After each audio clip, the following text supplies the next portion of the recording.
어떻게 보면 1회보다도 더 많은 분들이 이 자리에 참석해 주신 것 같아서 정말 마음이 기쁩니다. 자리에 앉아 계신 분들 중에서는 제가 많이 뵈서 눈에 익으신 분들도 있는데 새로 오신 분들도 많이 있는 것 같아요. 그래서 모쪼록 이번 자유주의 시민 강좌가 여러분들께 좋은 의미 있는 시간으로 남기를 바랍니다. 저희 강좌 시작하기 앞서서 공지를 하나 드릴 텐데요. 저희 오늘 진행되는 혹시 주차하신 분들 있으시죠? 주차는 무료로 이번에 진행되게 되고요. 다음 회차부터는 1시간은 무료시고 그 이후부터는 2,000원씩 30분당 추가됩니다. 출차 시에 행사명을 말씀해 주시면 됩니다. 그리고 저희 뒤에 보시면 들어오실 때 보셨는지 모르겠지만 자유로 그대들을 초대합니다. 여러분을 초대합니다 해서 저희가 게시물을 하나씩 붙여주었는데요. 저희 자유경제원에서 이번에 자유주의 시리즈를 목간 사업을 하고 있습니다. 혹시 자유경제원에서 출판했던 도서들 많이 읽어보신 분들이 있으신가요? 네, 혹시 구하고기 있으신 분들도 있으실 텐데 좀 절판된 책이 많아서 저희가 다시 목간 사업을 하고 있습니다.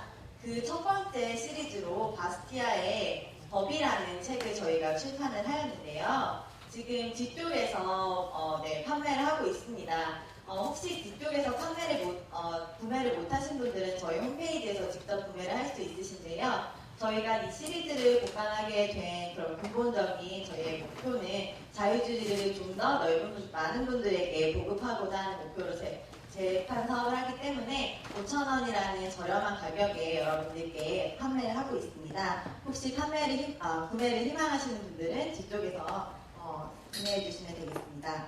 그리고 또 한 가지는 저희 경제자유지수 연구 논문 공모전에 저희가 주최를 하게 되었는데요. 경제자유지수를 지금 사용을 하셔서 연구한 논문들을 저희 쪽에 제출을 해주시면 저희가 심사 과정을 거치고 그 과정에서 우수 논문으로 선정된 분들을 모아서 워크숍을 통해서 좀 더 학구적인 저희가 결과물을 여러분들께 함께 공유하고자 이번 연구 논문 공모전에 열게 되었는데요. 한 번씩 저희 홈페이지 사이트에서 한 번씩 확인해 주시고 적극적으로 참여해 주시면 감사할 것 같습니다. 그러면 본격적으로 제2회 자유주의 시민 강좌를 시작함에 있어서 저희가 노예의 길을 왜 선택했는지를 좀 한번 생각해보면 좋을 것 같은데요. 이 하이네크의 노예의 길이라는 책은 많은 분들이 아시겠지만 또 어떻게 보면 한 번쯤 읽어봤을 법한데도 손이 잘 가지 않아서 기회가 안 되신 분들이 많을 거예요. 20세기 중반 그리고 제2차 세계대전이 날 무렵에 그 사회주의 열풍에 대해서 반론으로 나오게 된 책인데요. 이 노예의 길이라는 서적을 번역해 주신 오늘의 강연자 김희석 수장님을 큰 박수로 맞이해 주시기 바랍니다.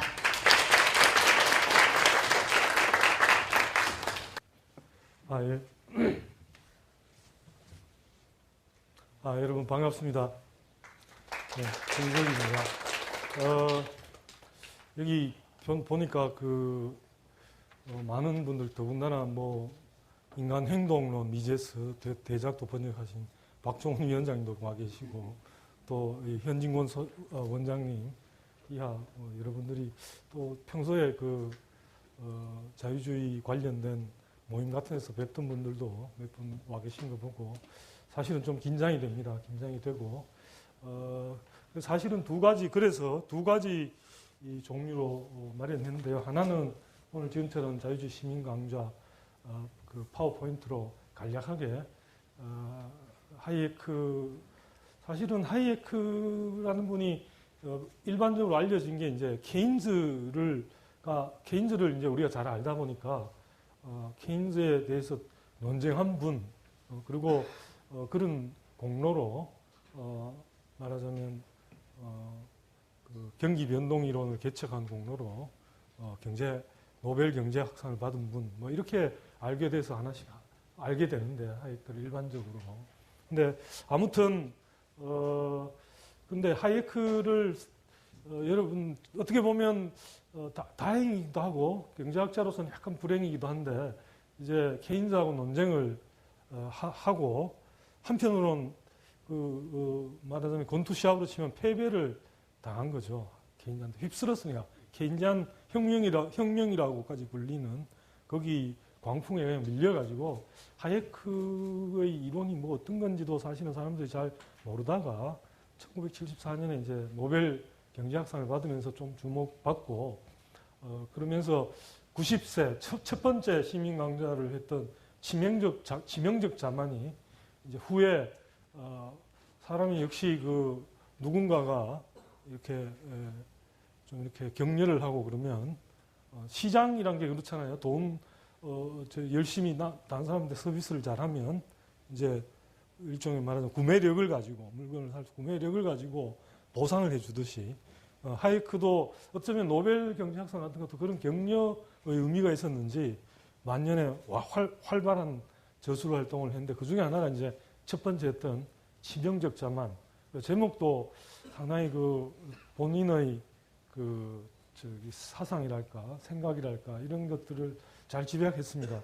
치명적 자만이라는 게 우리가 이제 경제학자들이 흔히 모델을 만들거나 그럴 때 마치 자기가 어떤 그 마음속에 그렇게 가정을 해야 이야기를 풀어갈 수 있으니까 사람들 마음속에 뭘 원하는지 어떻게 하는지 어떤 걸 더 좋아하는지 알고 있다고 가정하고 어떻게 하는지 이렇게 하는데 일반 사람들이나 실제 이제 정책을 하는 사람들이나 경제학자 자신들이 모델을 다룰 때처럼 세상의 정보라든가 이런 걸 그저 알 수 있는 건 아니거든요. 그래서 그런 의미에서 이제 지식인들이 말하는 특히 사회주의 계획 경제라든가 계획을 통해 갖고 뭔가 전체적인 계획, 개인의 계획이 아니라 사회 전체를 어떤 한 사람이 다른 사람을 대신해서 각자가 자기의 삶을 사는 게 아니라 그것들이 얼마나 위험한가 그걸 이제 경고하는 의미에서 책 제목을 치명적 자만 이렇게 붙였고 그게 이제 만년에 나온 책이죠.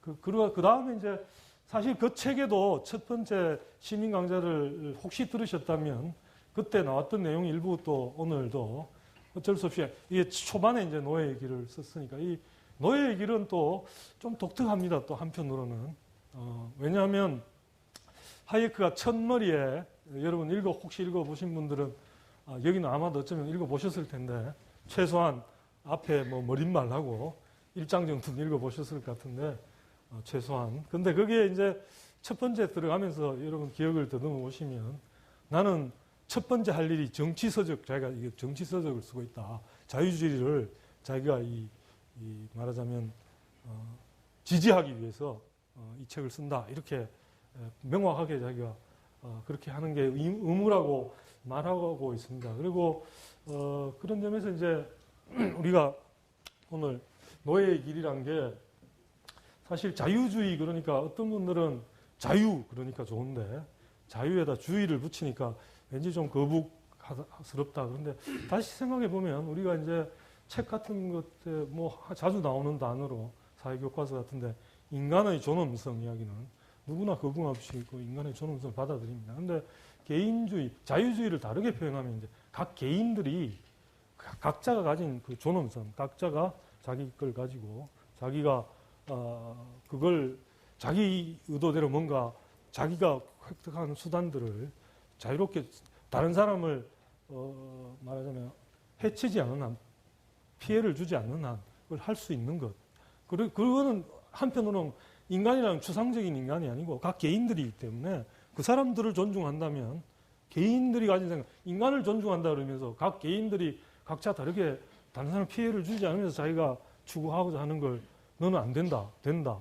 이렇게 하기는 어려울 것 같습니다. 그래서 그런 점에서 자유주의를 다르게 얘기하면 또 다르게 표현하면 이제 구체화된 인간의 존엄성의 모습인 것 같기도 하다는 그런 생각을 해봤습니다. 이거 어떻게 이거 넘어가는 걸 제가 예. 그래서 일단은 뭐 하이에크에 대해서 여기 계신 분들은 이미 좀 많이 알고 계실 것 같은데 하이에크가 사실 경제학계의 유명한 분들하고 3번에 걸쳐 큰 논쟁을 경제학사에서 펼쳤습니다.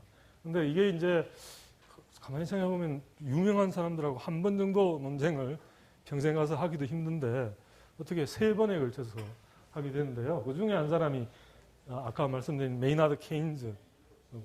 그 다음이 두 번째가 프랭크 나이트라고 왜 기업가 정신을 어깨 위에 불확실성을 짊어지고 가는 사람, 이렇게 유명한 말을 했고, 시카고 학파를 창설한 사람이죠. 프랭크 나이트가 있고요. 그 다음에 또 이제 사회주의 계산 논쟁을 하면서 다른 한편으로는 경제학계나 그 당시 많은 사람들이 또 사회주의를 꿈꿨기 때문에 더 이상적인 사회로 그래서 사회주의 이 세 번의 사상전을 펼쳤고 이제 그다음에 이제 노예의 길이라는 책은 이제 하이에크가 영국으로 귀화를 합니다. 그러니까 어떤 경위냐면 하이에크가 처음에 다음번에 여러분이 하게 될 오늘 여기 와 계신 이제 박종훈 위원장님께서 다음번에 또 미제스의 대작입니다, 정말. 그러니까 노예의 길은 어떻게 보면 그 체계적인 원리를 이렇게 서술했다는 책이라기보다는 그냥 그 당시 분위기에 경종을 울리는 한편으로는 학술적으로 꼼꼼하게 쓴 책은 아닌데 거기에 비해서 이제 다음번에 하게 될 인간 행동, 미제스의 인간 행동은 그야말로 어떻게 보면 나름의 체계화시킨 그런 책이라서 그런 데는 견주지 못하지만 그러나 그 당시 사실 독일에 있다가 영국 이제 가게 된 경위는 처음에 라이오넬 로빈스라고 런던 스쿨 이코노믹스에 로빈슨 말고 로빈스라고 있습니다. ROBINS인가? 로빈스라고 라이오넬 로빈스라고 있는데 그 사람이 초빙을 했어요. 그러니까 캠브리지 케인즈 쪽하고 다른 이야기를 하는 오스트리아 학파 경기 변동론을 좀 가르쳐 달라고 런던 스쿨 오브 이코노믹스에 거기에 이제 초빙을 하는데 그 초빙된 자리에서 이제 그걸 하다가 나중에 그 영국이 더 마음에 들었는지 어쨌든 영국 국적도 없고 그 교화에 사는데 이제 있어 보니까 자기가 예전에 독일에서 겪었던 어떤 사상적인 흐름 그러니까 사회 개개인보다는 집단을 중시하고 말하자면 개개인의 그 자유보다는 그걸 뭔가 사회 전체의 목표를 더 강조하는 그런 분위기로 이렇게 자꾸 흘러가는 것을 보고 자기가 이제 이상하게 그 부분에서 경종을 울려야 되겠다고 썼는데 이제 사실 여기 부제로 붙어 있는 게 사회주의 계획경제의 진실, 노예의 길 그러면서 사회주의 계획경제의 진실 이렇게 붙여놨는데 여러분 사회주의 계획경제 그러면 제일 먼저 떠오르는 게 소련 같은 데잖아요. 그죠? 동구나. 그런데 그 당시에 사실 소련은 영국하고 같은 그 동맹이고 그다음에 또 독일은 아니었기 때문에 소련에 대해서는 별로 쓰지 못했고 그 연유로 의해서. 근데 그러면 어떻게 또 얼핏 생각에 독일은 그러면 어떻게 히틀러가 있었던 그 독일은 사회주의하고 정반대 아니야? 뭐 이렇게 생각하시는 분도 계실지 모르겠는데 이제 사회주의란 게 미제스나 하이에크가 말한 사회주의란 게 생산 수단 그러니까 쉽게 얘기해 재산이죠.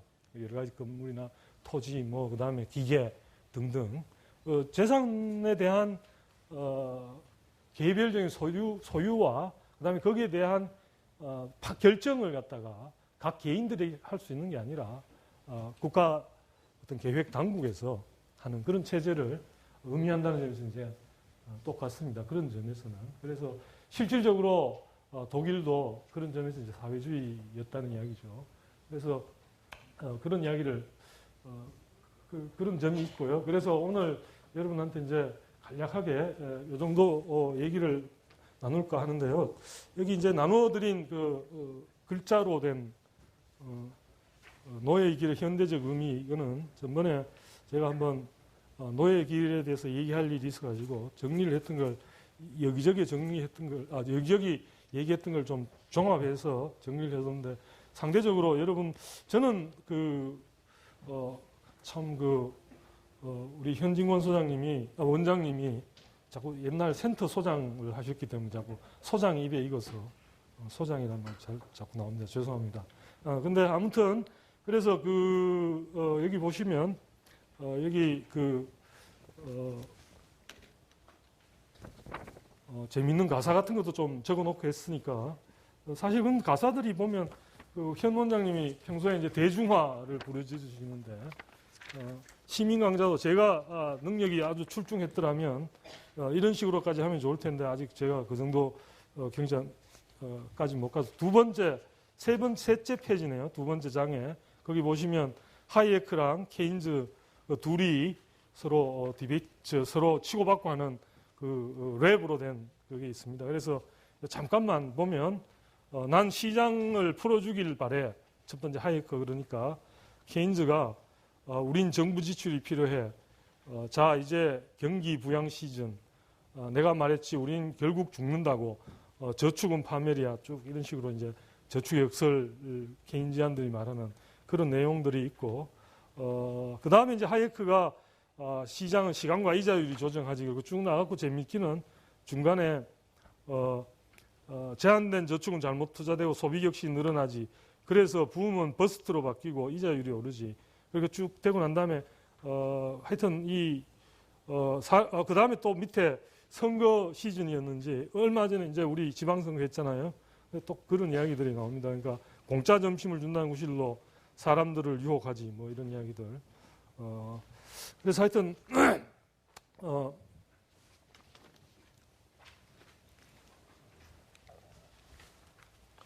자 대충 뭐 이 정도로 간략하게 이런 정도 얘기를 할 거라고 말씀드리고요.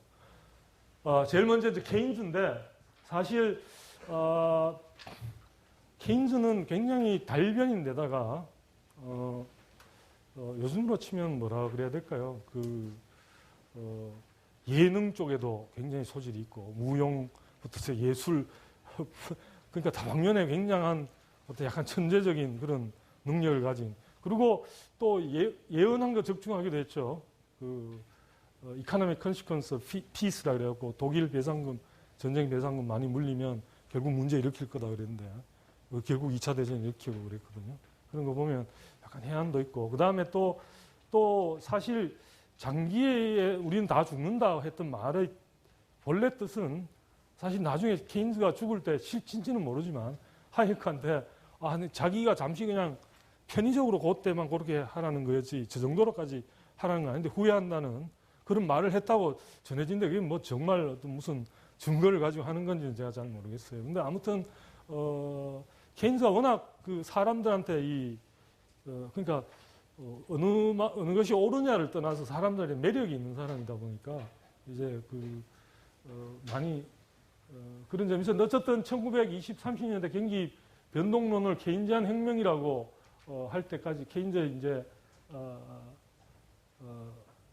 여기에서는 뭐 거의 유일한 라이벌이라는 의미는 사실 이론 자체는 미제스라든가 그 스승인 미제스가 그리고 그 위에는 또 다른 분들을 이게 그게 합해져서 나온 게 이제 경기 변동론인데 근데 그걸 이제 케인즈하고 논쟁을 붙으면서 주로 이제 그걸 하기는 하이에크가 많이 하다 보니까 그리고 또 그걸로 사람들한테 역시 노벨 경제학상이라는 게 우리 지금은 사실 누가 받았는지도 지금 잘 모르는 경우도 많지만 아무튼 그게 또 있어서 우리가 이제 케인즈의 유일한 라이벌이라고 그랬고 그다음에 이제 이게 경기 변동론에서 방금 읽어드린 것처럼 결국은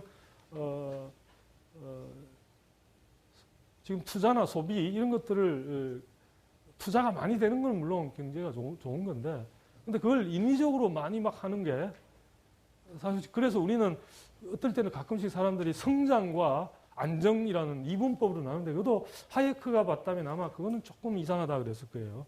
성장이란 말을 약간 경기 부양을 해서 돈도 풀고 막 자꾸 이런 걸 성장으로 자꾸 얘기를 하고 안정 그럴 때는 또 타이트하게 돈을 줘오고 하는 걸 안정이라고 그렇게 대비를 많이 시키는데 도시경제학 같은 데서 하이에크는 아니다. 경기 침체는 결국은 이전에 과도하게 붐을 조장시킨 그 결과다. 이제 그런 식의 이야기를 하거든요. 그래서 어쨌든 그 유일한 라이벌이었다는 거고요. 이게 거꾸로 왔네. 그래서 이게 여러분 이미 뭐 보신 분들도 있겠지만 Fear the Boom and Bust라고 제가 읽은 책 가운데 그 경제학 이야기를 굉장히 재밌게 잘 쓴 책이 소설처럼 쓴 책이 보이지 않는 마음이라고 러셀 로버츠가 쓴 책인데요. 그 번역되어 있고 인비저블 하트라고 그게 사실 그 경제학 그 교사 고등학교 미국 고등학교 경제학 가르치는 사람하고 영문학 가르치는 그 여선생하고 둘이 이제 러브 스토리를 경제학 내용을 섞어갖고 재밌게 그린 게 있는데 이제 그 책을 쓴 사람이 러셀 로버츠라는 사람인데 이 사람이 또 하이에크와 케인즈 간의 그 논쟁을 랩송으로 만들어가지고 아까 읽어드린 그 내용을 가지고 아주 재치 있게 잘 썼어요. 그 내용들을. 그래서 그게 이제 이게 또 각 유수한 대학들에서 재미도 있고 해서 그런지 거시경제학 교재로도 많이 쓰인다고 그럽니다. 이게. 그래서 하여튼 그렇고 이제 이것도 근데 그 라운드 1에 보면 거기 이미 보신 분들은 기억을 더듬어 보시면 하이에크가 이제 그 호텔에 도착해갖고 파이트를 하기 위해서 둘이 같이 이제 케인즈랑 호텔에 도착했는데 말하자면 사상을 가지고 서로 싸우는 거죠. 권투하듯이. 그렇게 하는데 호텔에 갔더니 성경 대신에 일반 이론 책이 있는 이제 그런 것도 있고 상당히 위트 있으면서 잘 만들었더라고요. 여러분 꼭 한번 안 보신 분들은 보셨던 분들도 한번 그 가사를 음미해 보는 것도 괜찮은 것 같습니다. 그 다음에 이제 두 번째로 프랭크 나이트인데 나이트는 사실 좀 독특해요. 저기 시장을 뷰캐넌 이제 제임스 뷰캐넌을 얘기를 들어보면 그 양반이 그 제임스 뷰캐넌 공공선택론 아마 좀 다음번에 아마도 공공선택론도 할 것 같은데요. 합의의 분석인가요? 그래서 하여튼 그 사람이 이제 나이트한테서 배웠는데 그게 뭐라 그랬냐면 자기가 자유시장을 깨달은 사람이다. 그 사람한테서. 왜냐하면 그 이전에는 그 뭔가 정치 분야 혹은 공공 분야는 사람이 아닌 완벽한 어떤 존재가 하는 것처럼 자꾸 생각을 하게 됐는데 자기도. 근데 그게 똑같은 사람이 하는 거다. 거기도. 시장에서 하는 사람도 마찬가지고 이번에 그래서 똑같은 그런 눈으로 이제 이해를 해야 된다. 정치 시장도 그런 생각을 갖게 됐다는 거고 그런데 그걸 깨닫게 해준 사람이 나이트라고 합니다. 프랭크 나이트.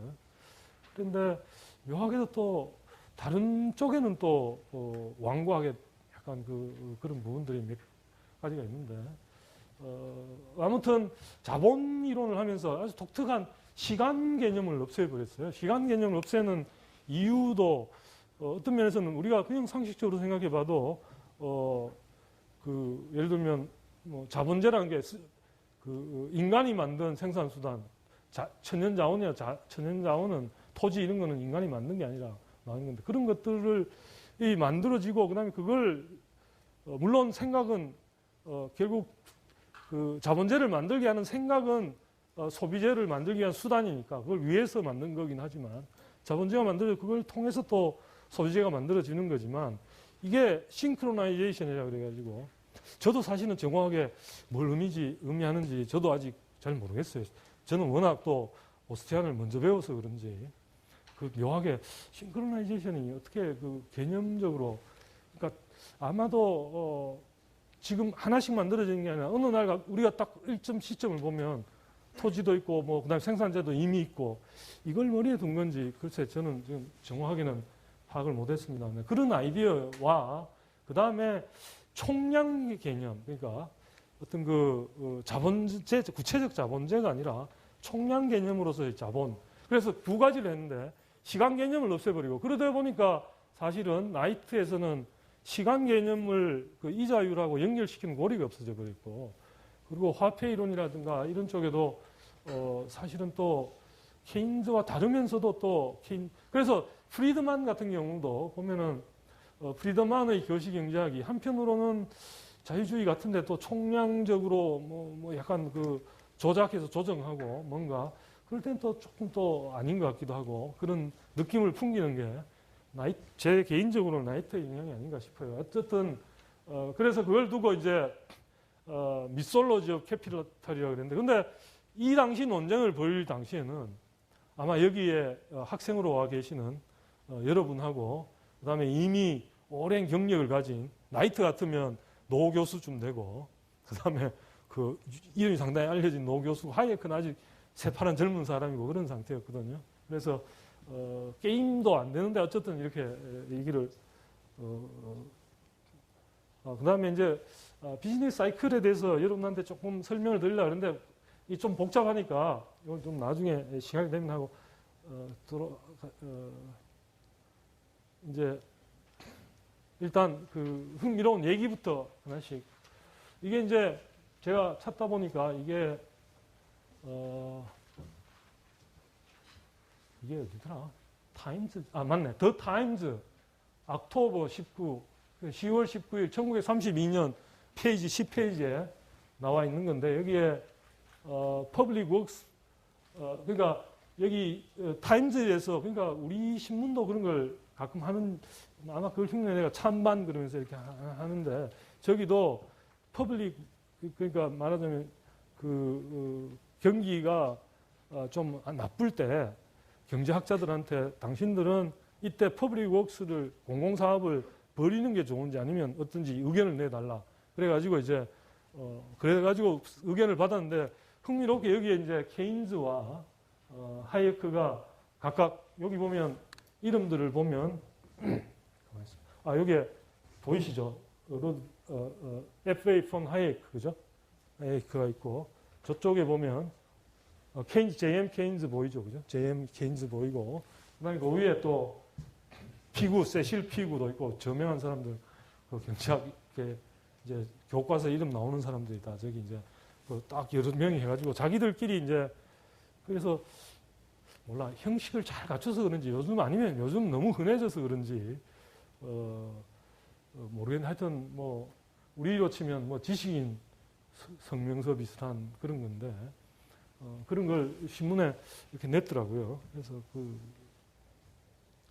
그러니까 결국 LSE하고 LSE는 아까 말씀드린 라이오넬 로빈스가 주축이 돼가지고 케인즈하고는 다른 이야기들을 이제 하이에크를 통해서 이제 낸 거죠. 그게 이제 경기 변동에 관한 이야기들입니다. 그럼 뭐 이미 잠깐 말씀을 드렸지만 그 케인즈한테서는 사실 그 다음에 이제 사회주의자들에 대한 논쟁인데, 이게 결국 이제 여기서 사회주의 계산 논쟁을 했는데, 여기서 발견 과정으로서의 경쟁. 사실 그 아까 치명적 자만이란 이야기랑 똑같은 맥락인데, 경쟁이란 걸 갖다가 해서 뭔가 그런 경쟁이란 과정, 프로세스를 통해서 이런 것들이 이렇구나를 이렇게 알게 되어가는 과정. 그걸 빼버리고 나면 그게 만약 없다 그러면 사실은 정보라든가 잘 알려진 세상이고, 그게 또 치명적 자만이란 말하고 연결이 되고, 그래서 또 경쟁이라는 게 한편으로는 또 발견 과정으로서 그 나름대로 뭔가 더 나은 것들이 아직 해보지 않아서 경쟁하기 전에는 잘 모른다는 거죠. 그게 이제 사회주의 계산 논쟁 과정에서 이제 저런 이야기들이 나왔습니다. 그 다음에 또 가격의 의미에 대해서, 우리는 이제 정보 전달이라는 것만 이제 교과서에 나오는데, 이제 저게 굉장히 누구죠? 그 사람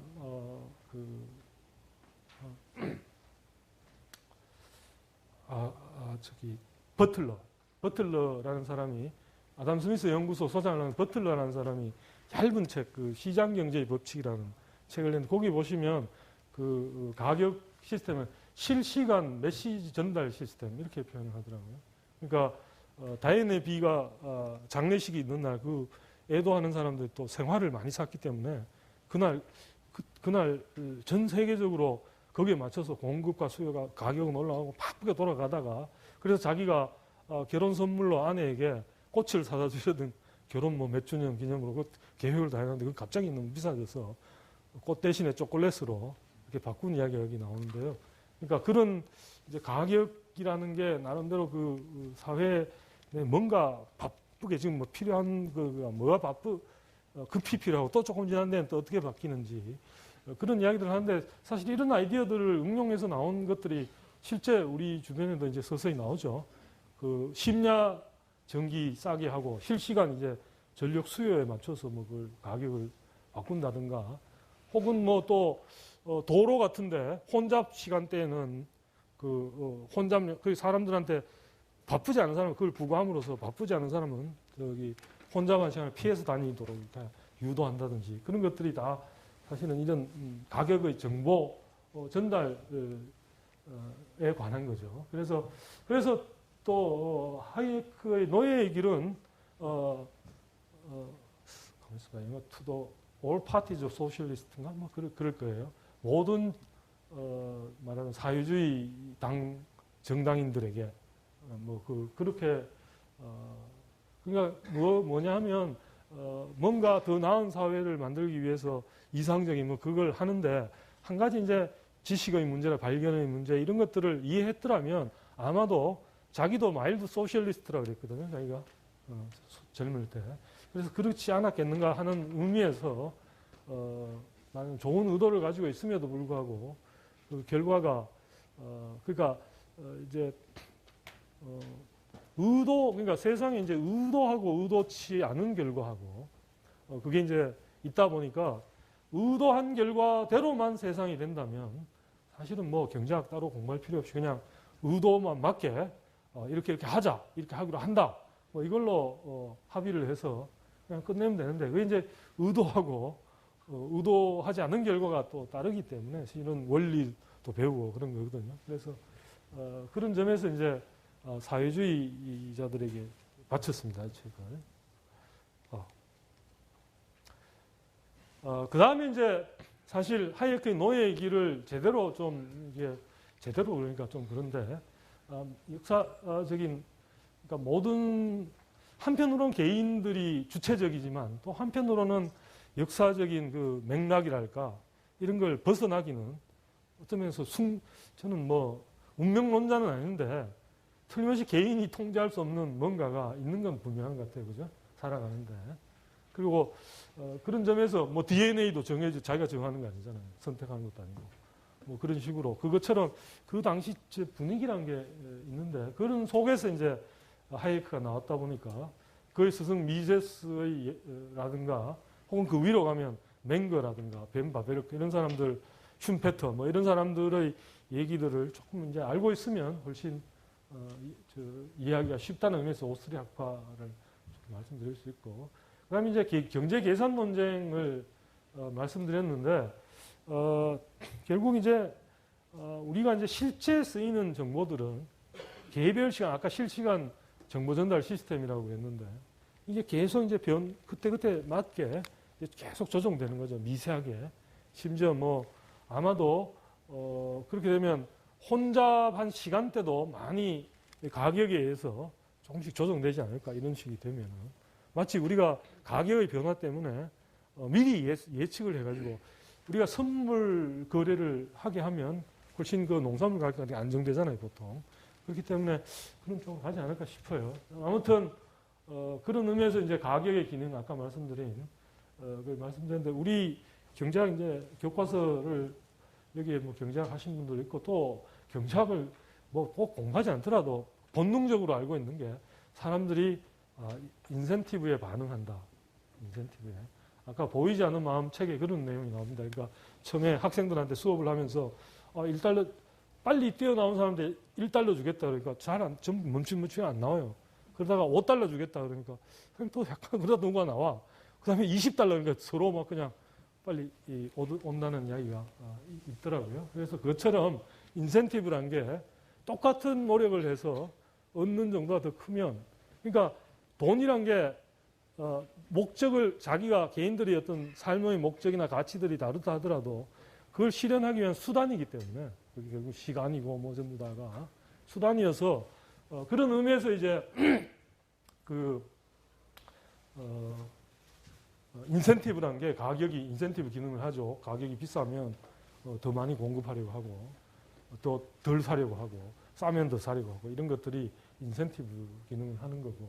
근데 그것 외에 이제 정보 전달 기능을 한다. 정보 전달 기능, 아까 말씀드린 그런 것들을 사실 경제학자들이 아담 스미스에도 그런 부분들이 좀 정보의 문제들이 조금씩 언급되지만 실질적으로 그걸 하나의 그 말하는 우리가 이렇게 뭐랄까 이게 익숙하게 그 단어들을 이렇게 알게 하도록 만든 사람 공로는 제가 보기에는 물론 뭐 미제스나 이런 분들도 공로가 있지만 하이가 상당히 크지 않나 저는 개인적으로 그렇게 생각을 합니다. 그래서 그 사람이 말한 그걸 갖다 특별히 지식의 문제, 지식 정보의 문제를 날리지 프라브럼이라는 용어가 생겼어요. 그러니까 경제학자가 보는 관점, 모델을 이해해야 이론을 만드니까 그거랑 실제 일반인들이 갖고 있는 거, 모델 속에 있는 거, 다를 수밖에 없는데 그걸 이제 자칫 혼돈하기 쉽다는 점을 잘 부각했고 어떤 점에서는 사회주의 그 노예의 길 이야기도 그걸 말하자면 이상이라는 이런 것들은 상당히 사회주의를 이야기하는 사람들이 나름대로 좋은 걸 했지만 그런 부분 그러니까 지식의 문제라든가 이런 부분에 대해서는 좀 제대로 이해를 못했다고 보는 거죠. 이제 그런 거고 그 다음에 나중에 좀 더 나가서 불행하게도 케인즈한테 지면서 아까 경제학자라서는 좀 아쉽다 그랬는데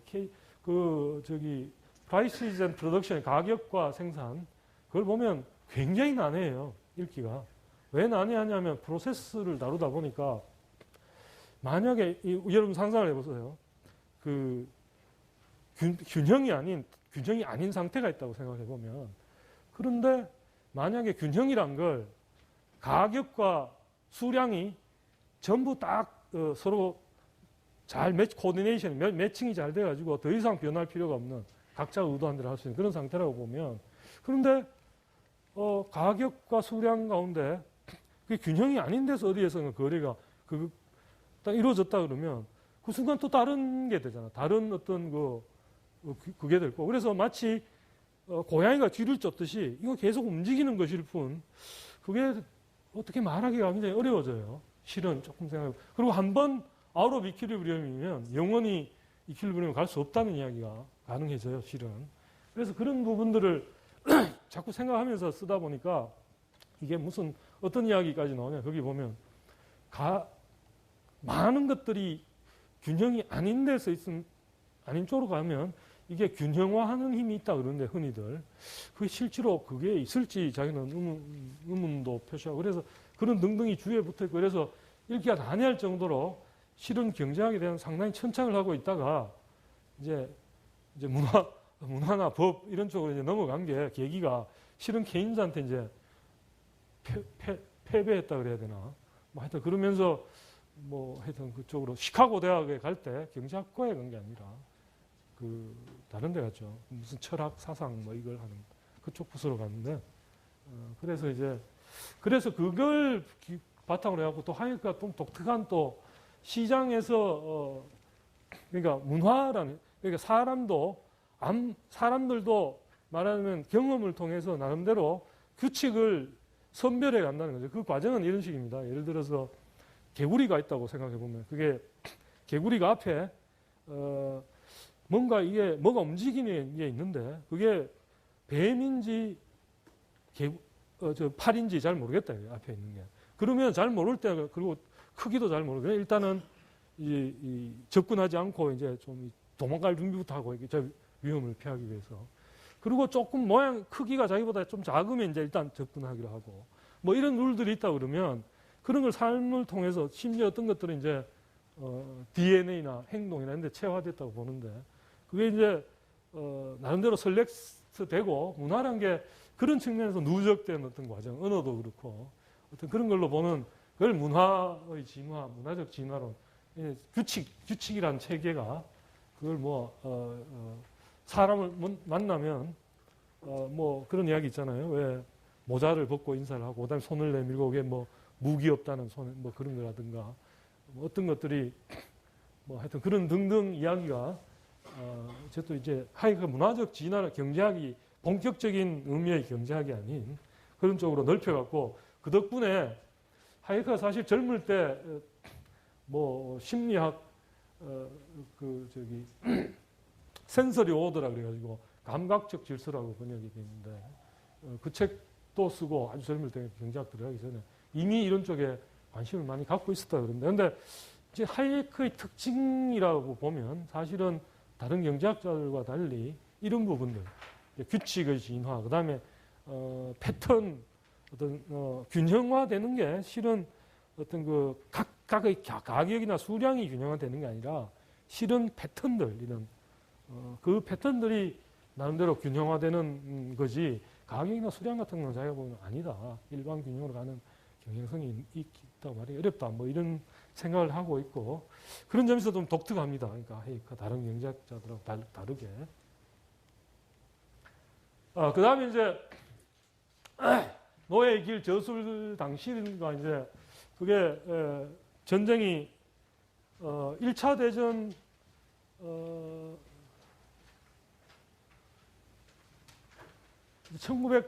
이게 이제 전후에 대공황을 겪고 이게 노예의 길 1941년인가 그때 나오는데요. 이제 그때 대공황 영향 때문에 그게 이제 자본주의 탓으로 이렇게 여겨가지고 뭐 불공평하다는 인식이 팽배하고 있었고 그걸 지지한다거나 그러면 왠지 그 뭐랄까 시류에 어긋나는 사람 이제 그런 사람으로 봤고 누가 옛날에 그 저기 월간조선의 배진영 기자 이제 그 칼럼을 쓴 걸 봤더니 그 물고기가 살아 있는 거는 강을 거슬러 올라가기 때문에 살아 있는 거다 이렇게 그런 의미로 보면 진짜 하이에크나 미제스 같은 사람은 정말 살아 있는 사람들이었어요. 그 당시에 자기가 생각한 대로 그렇게 얘기를 하고 그랬으니까 대공황 영향 때문에 자본주의는 불공평하고 불안정하다는 점수가 있었고 그 다음에 또 시장 실패 이론들이 광범하게 발달을 했습니다. 그러니까 뭔가 저것도 뭐 좋은 의도죠. 사실 여러분들이 우리가 과학을 하는 게 무슨 뭐 감정도 빼고 뭐도 하지만 실은 그걸 해갖고 뭐 뭔가 보람 있고 아니면 개인적으로 득이 되든 아니 보람이 있든 뭐가 있어야 열심히 하잖아요. 그죠? 그런 것처럼 뭔가 경제학을 통해 가지고 세상을 더 좋은 쪽으로 고치는 거예요. 시장 실패 이론이 시장을 이렇게 하면 더 좋은 걸로 바뀐다는 이야기니까. 근데 이제 거기에 이제 우리가 걸리지 말아야 될 함정이 이제 모델을 갖다 만드는 사람하고 실제 경제학자는 다른 사람입니다. 그래서 예를 들어서 뭐 우리가 공해 문제 이야기할 때 피구세 같으면 여러분들 잘 아시다시피 그러면 이제 누가 오염을 방출하는데 자기는 오염을 방출하면서 공장 굴뚝 연기. 근데 그게 이제 물건을 재화를 만들어서 사람들이 도움을 주는 건 좋은데 그건 포지티브한 거고 네거티브한 거는 연기가 만드는 과정에서 연기가 나오니까 소음이 나거나 연기가 나서 그게 다른 사람들한테 피해를 주는데 그 피해에 대해서 자기가 지불을 하지 않으면서 그걸 한다.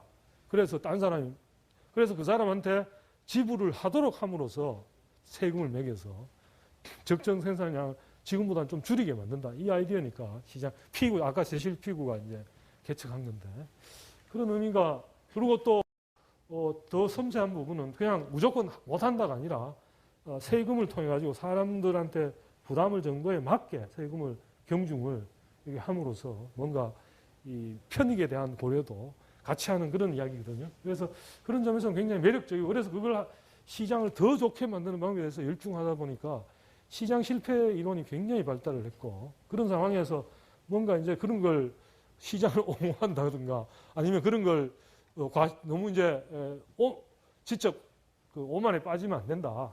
페이털 컨시트에 치명적 자만에 빠지면 안 된다. 이런 얘기를 하다가는 이제 굉장히 지식인들 사이에서 우리식으로 표현하면 왕따를 당하기 십상이었는데 이제 그러니까 정부 간섭이 그러다 보니까 이제 완전 경쟁 모형도 또 정치하게 만들어지고 또 그걸 배운 사람들이 부지불식간에 경제학자가 모델을 다룰 때의 경제학자와 정책을 담당할 때의 자기랑 이게 다른 입장이라는 걸 잘 인식을 못하는 부분이 있다는 거죠. 그런 부분이 있었고 그다음에 외부성 우리가 이제 아까 공해 문제 말씀을 드렸는데 그것도 조금 생각해 보면 이것도 지식의 문제가 게재되어 있어요. 뭐냐면 그게 가만히 생각해 보면 만약에 누구한테 정말 가정하듯이 흔히 그 코지안들이 설명할 때 가정하듯이 누구한테 피해를 얼마나 주고 얼마 이걸 알 수 있으면 간단해요.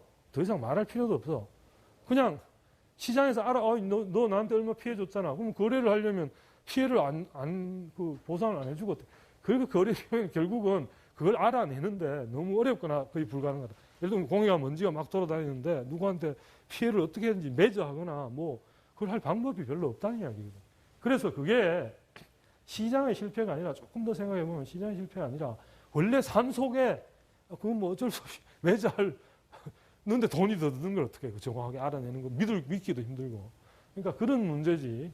그게 무슨 뭐 시장 내지는 그건 이제 뭐 어쨌든 그런 건데 아무튼 외부성 공공재 독점 뭐 불안정 경제 이런 것들이 사실 이제 제가 오스트리아 학파 쪽 공부를 하게 된 계기는 실은 이런 거 읽으면서 옛날에는 생각하지 못한 것들이 새로운 이야기들이 많이 있어서 그래서 이제 공부를 하러 가게 됐습니다. 하러 가게 됐고 그런데 이제 하이에크가 그런 것들에 대한 이야기들을 많이 하고 있습니다. 그다음에 이제 여기에도 나오듯이 나이트의 경우에도 아까 시장을 뷰캐넌한테 시장의 작동에 대해서 깨우침을 줬던 반면에 또 한편으로는 아마 이 기독교 공동체주의 그쪽에 좀 나름대로 뭐 심취를 했었기 때문에 그런지 아니 그 당시 정서적인 그런 거 같이 연결되는지 모르겠는데 나름대로 또 공산주의의 버추에 대해서도 굉장히 칭송을 마다하지 않았다 그래요. 마다하지 않았다고 합니다. 그 다음에 아무튼 그 다음에 참 또 묘하기는 이제 나이트 같은 사람은 굉장히 힘들었을 것 같아요. 본인은 경제 이론을 잘 아는데 또 다른 매력이나 또 다른 것 때문에 체질적으로 자본주의 같은 건 또 별로 마음에 탐탁치도 않고 그래서 나이트가 어떤 얘기를 했냐면 사회주의 계획 경제를 하려면 사실 하이에크가 노예 길에서 말한 거와 거의 똑같은 이야기를 나이트가 해요. 뭐냐면 권력의 소유와 행사를 싫어하는 사람이 권좌에 앉을 확률은 너무나 고운 마음씨를 가진 사람이 노예 플랜테이션에서 매질하는 지배인의 직업을 얻을 확률과 같다. 이렇게. 그러니까 뭐 지시하고 말 안 들으면 혼내고 뭐 이런 거 할 그런 사람이란 게 권력 그러니까 하이에크가 왜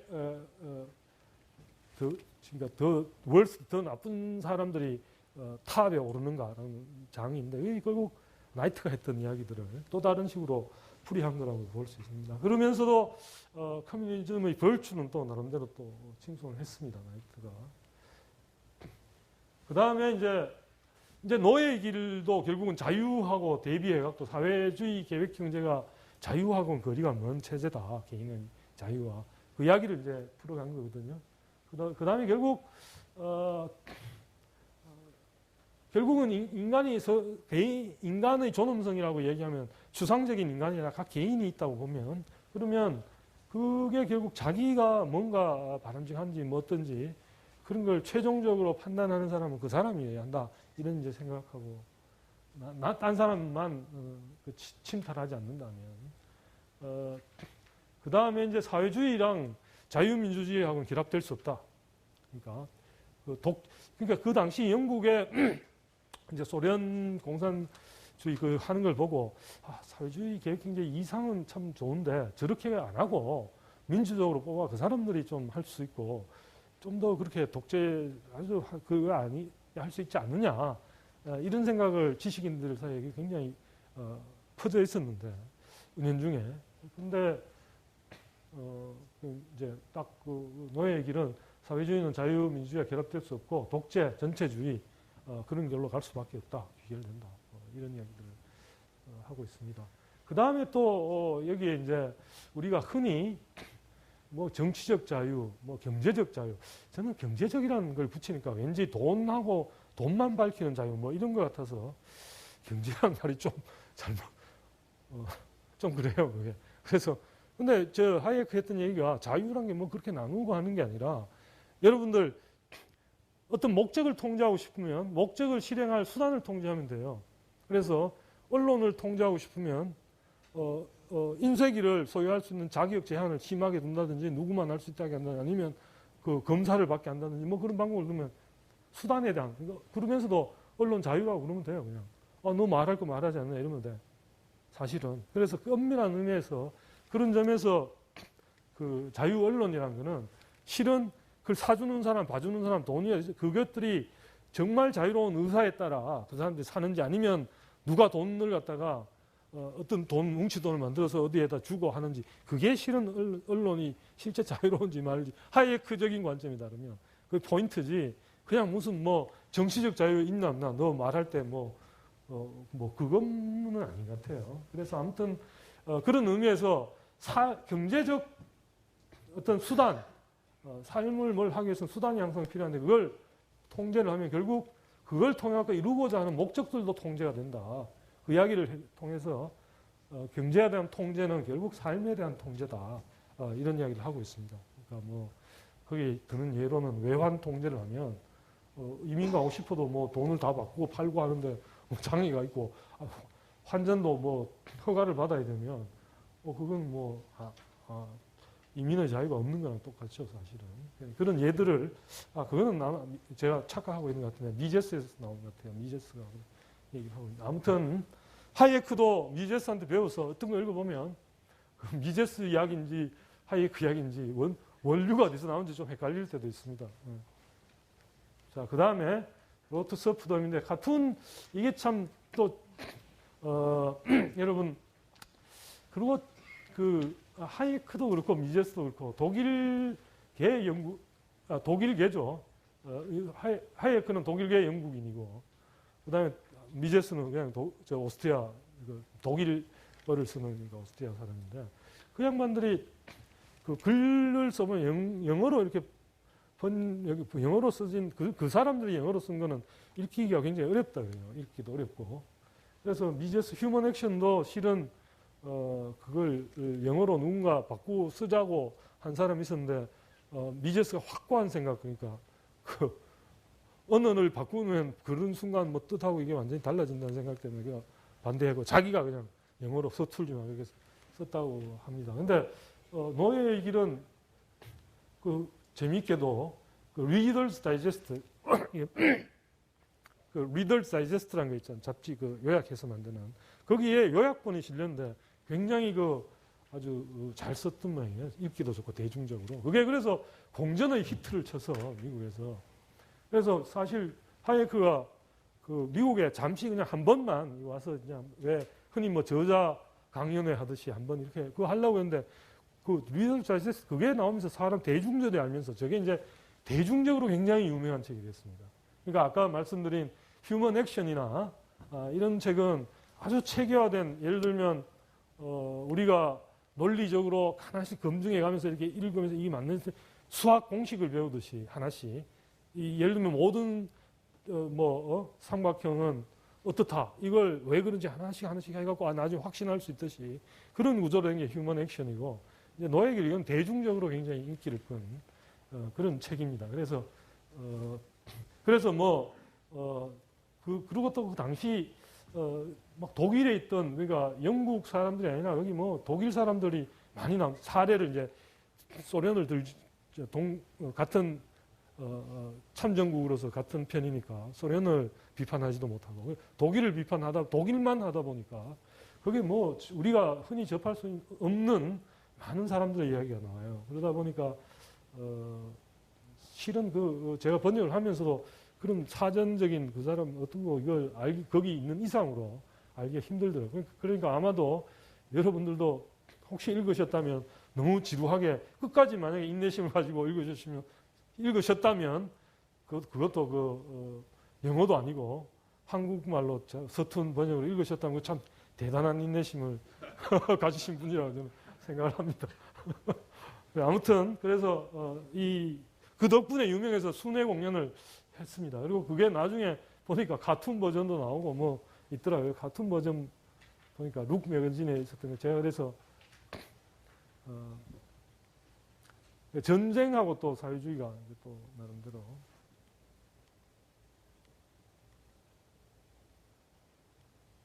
여기 나오네.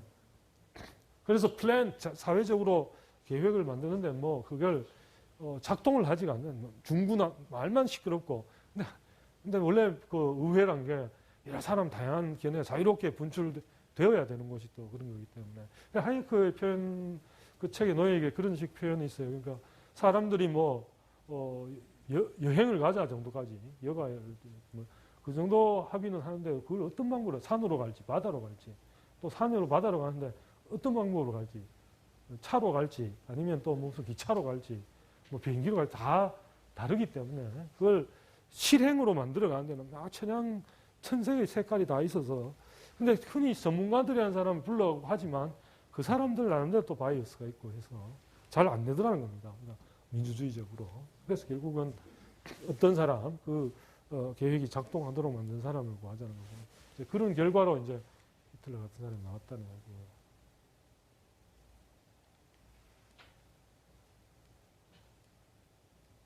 그러니까 이 채찍이라는 의미도 결국은 듣게 하는 방법이고 결국 자유가 아닌 노예 예종의 원래는 서프덤이니까 뭐 슬레이브가 아니고 서프덤에서 정확한 번역은 예종의 길인데 아마 출판사에 계시는 분들이 그 책의 제목이 또 빨리 들어오는 게 또 중요해서 아마 노예의 길로 했는데 지금 그게 보편적으로 그렇게 된 것 같아요. 이제 제목을.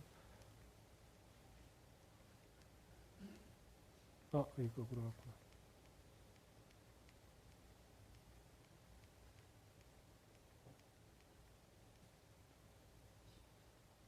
그리고 참, 이걸 보니까 생각나는 게, 그러니까 이게 이제 전번에 강철 서신 했던 김영환 씨도 그렇고 그런 이야기를 했는데 북한에 가서 그걸 들어보기 위해서 실제 주체 사상이 그쪽에서는 어떻게 행동하고 어떤 생각을 들어보려고 했는데 그 만난 학자랑 똑같이 그냥 말도 똑같고 내용도 그것밖에 반복을 안 해서 자기는 굉장히 그 논의하러 갔다가 배우고자 하는 의욕에 넘쳐서 갔다가 굉장히 충격을 받았다 그러는데 이게 이제 계획경제라는 데가 다른 의견을 말하는 것 자체가 이 계획의 실행을 방해하는 요소로 간주가 되기 때문에 그래서 전번 옛날에 뭐 인민기 뭐 비에 젖었다고 울고 불고 근데 한 사람이 그러면 그것 같이 안 하면 따라 뭐 생각이 있든 말든 그게 당장 뭐 처벌을 받고 그런다 그래요. 그래서 지금 그런 습관이 남았고 전번에 누가 그러던데 어디 뭐 애들 골프 시합이 아시아존에서 있었던 걸 자기가 가봤더니 지금 중국에 이제 잘 사는 사람도 많고 그러니까 그 자제도 있고 아이들이 이제 골프 선수로 와서 이제 시합을 하는데 처음에 이제 거기에 대만 선수들도 왔는 모양이에요. 근데 대만 선수들이 왔는데 처음에는 중국 선수들이 압도적으로 많이 참가했다가 좀 지나서 철수를 하겠다고 그랬는데 나중에 알고 봤더니 대만기가 걸려 있었던 모양이에요. 거기에. 하나의 중국인데 무슨 그 대만기를 이런 대회는 참여할 수 없다 그래서 난리를 차고 그래서 전부 모든 국기를 없애는 걸로 합의를 해서 그래서 경기를 진행했다는 얘기를 들었어요. 걔들도 아직까지 이제 그런 이제 똑같이 뭔가 괜히 있다는 소리를 누군가 한 사람이 하니까 두려워지기 시작하면 똑같이 이제 그렇게 하는 거죠. 그러니까 습관이 남아서.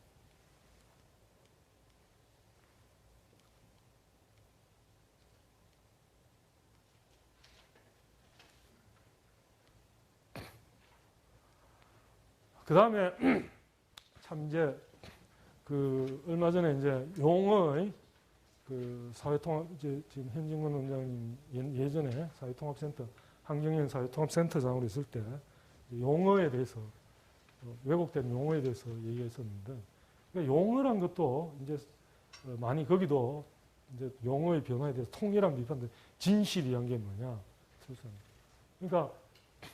그러니까 아까 이견을 다는 게 계획의 실현을 방해하기 때문에 무슨 이견을 말하는 것 자체가 허용이 안 되고 비효율적. 우리가 이제 효율이란 말을 가끔씩 엉뚱하게 써가지고 지시에 굉장히 빨리 복종하면 그게 이제 효율적이고 뭔가 중간에 뭐 토 달고 그러면 비효율적이고 이렇게 하는 경우도 있는데 사실 시장이 얼마나 토를 많이 다는 것이에요.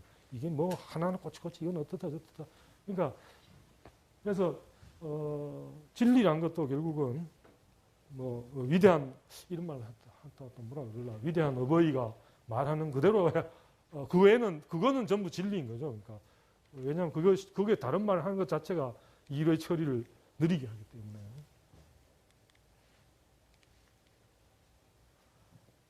그 다음에 또 여기 이제 자발적 공동체의 파괴에 대해서 얘기가 나오는데 참 저는 이제 우리가 좀 더 조사를 해봐야 되겠지만 이런 이야기들, 그러니까 예전에 우리나라에도 계획 같은 게 많았고, 그런데 물론 이제 굉장히 사고도 잘 나고 하지만 사실은 국가가 개인, 가족 대신에 혹은 주변 공동 마을 사람들 그 대신에 떠맡기 시작하면서 실은 공동체 중간에 예를 들면 무슨 부조 단체라든가 그런 게 거의 없어졌다 그래요 지금은. 예컨대 다른 도시에 자기가 믿을 만한 사람이란 걸 알려주는 방법의 하나는 다른 도시로 갈 때 처음 보는 사람 두 사람이 어떤지 모르는데 그 방법의 하나는 자기가 속한 어떤 장인들끼리의 협회 자발적인 그런 모임인데 그 사람들이 인정을 이 사람은 우리 여기에 다닐 때 이 사람이 상당히 어떤 사람이었다는 그게 있으면 그거 한 장으로 이제 그쪽에 가서도 최소한 얘는 어느 정도는 신뢰할 수 있다는 게 그런 게 있었다 그러는데 지금 이제 국가라는 레벨에서 그런 것을 다 맡으니까 그런 게 이제 점점 사라지고 있다는 이야기를 하고 있습니다. 그 다음에 이제 따르지 않은 자는 이제 먹지도 말라 뭐 이런 거고. 그 다음에 하이크 철학들이 좀 보면 뭐 몇 가지 나옵니다. 그러니까 그 중에 하나는 이제 이걸 또 잘못 이해해서는 곤란한데 이 사람이 말하는 구조적 무지라는 거는 이제 극복할 수 없는 부분들에 대해서. 그러니까 우리가 경우에 따라서는 이제 도서관에 가면 책이 서칭하고 이거 때에는 내가 무엇을 모르고 있는지 잘 모르는 것. ignorance about ignorance. 내가 진짜 뭘 잘 모르고 있는 건지만 잘 알고 있다면 그게 부분이 그 열심히 준비하면 그 다음에 나아질 텐데 내가 뭐가 부족한지 혹은 잘 모르는 게 뭔지 이런 걸 보통 잘 모를 수 있다. 그게 이제 구조적. 그다음에 이제 인성에 대한 맹신은 이제 이게 미제스하고 하이크가 좀 갈라지는 부분인데 미제스는 논리적으로 철저하게 따져갖고 하는 인간이 서로 이성이 있기 때문에 서로가 합리적으로 대화도 할 수 있고 그걸 빼고는 학문이 뭐 다 없다. 그래서 그걸 굉장히 중요하고 그걸 그랬는데 그 하이크는 또 리즈는 R을 캐피털 R로 써가지고 거기에 대한 맹신에 대해서는 아주 맹렬하게 공격을 했습니다. 그래서 또 조금 미제스하고는 조금 또 다른 미제스하고 통하면서 그렇다고 해요. 미제스는 그 언서튼티라든가 불확실성이라든가 이런 걸 굉장히 강조를 하거든요. 미제스도. 근데 하이크는 똑같이 하지만 이성에 대해서 경우에 따라서는 이 사람은 뭘 얘기하려고 하지 그런 생각이 들 수도 있을 정도로 그렇게 하고 있습니다. 어쨌든. 근데 여기에 이제 이성이라고 강조를 하고 있는 건 물론 이제 사회주의 계획 당국 내지는 경제학자로 자기가 다 원하는 대로 수단들을 자기가 고를 수 있는 힘이 있거나 말하자면 능력에 대한 오해를 포함하고 있는 거라서 그 부분은 뭐 또 미제스하고 다르지 않는 것 같은데 아무튼 그렇습니다. 그 다음에 이제 지식의 활용 문제. 지식 이제 결국은 공동으로 쓰게 된다는 그다음에 시장학이 화폐 언어 이것도 결국은 나름의 규칙이 진화되듯이 진화되는 온 거고 가격도 어떻게 보면 일종의 규칙의 하나로서 이해하고 있는 것 같아요. 그런 식으로. 그 다음에 이제 그런 예 가운데 하나가 이제 그런 규칙 내지는 이제 하이크만한 암묵적 지식 내지는 이런 게 뭐냐면 예를 들어서 어떤 그 나뭇잎에 어떤 매끄러운 녹색 나뭇잎에 애벌레가 앉아 있는데 캐터필러라 그러죠. 송충이가 이렇게 앉아 있는데 얘가 녹색 나뭇잎에 앉아 있을 때 녹색으로 띄고 그다음에 거칠거칠한 나무 둥치에 있을 때는 갈색을 띠는데 그래서 이제 얘가 색깔을 인지하는지 아는지 알아볼 일본 학자들이 그 환경을 반대로 만들어줬다 그래요. 매끄러우면서 갈색. 그러니까 그다음 또 하나는 거칠거칠하면서 녹색. 이렇게 했더니 얘가 반대 색깔을 띠는 거야. 그러니까 거칠거칠한 데서는 갈색. 얘가 송충이가 규칙을 자기가 갖고 있는 규칙은 거칠거칠한 데서는 갈색, 매끄러운 데서는 녹색. 그러니까 얘가 색을 인지하는 게 아니라 그걸 통해 갖고 자기가 하는데 그게 보는 것과 하이에크의 포인트는 뭐냐면 그런 것들이 실제 보지는 못하더라도 보는 것과 같은 그런 역할을 해준다. 그러니까 우리가 획득한 많은 행동 규칙들 가운데는 그런 식의 그 나름의 그걸 해주는 부분이 있다. 그래서 그거를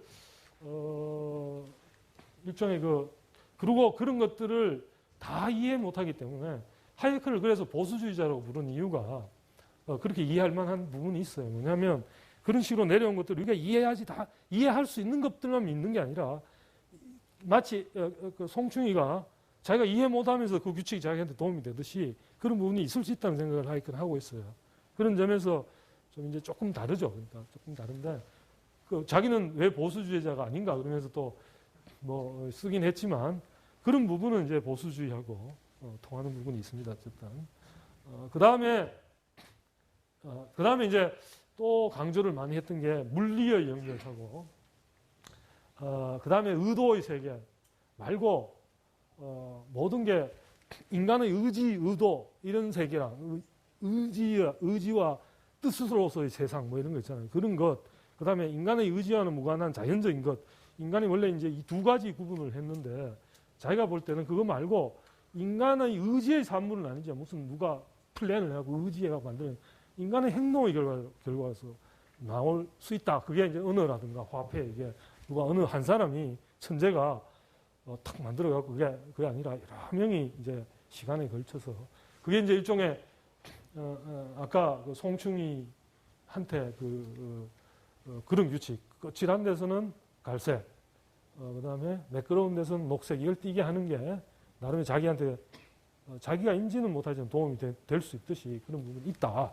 이게 이제 하이에크가 말하는 암묵적 지식인 뭐 이런 이야기들입니다. 그다음에 뭐 민주주의 제한적 민주주의 이거 많이 들어보실 거고 앞으로 많이 들어보실 거니까 제가 뭐 이거는 조금 생략을 하겠습니다. 너무 집중을 할 필요가 있고 그래서 그다음에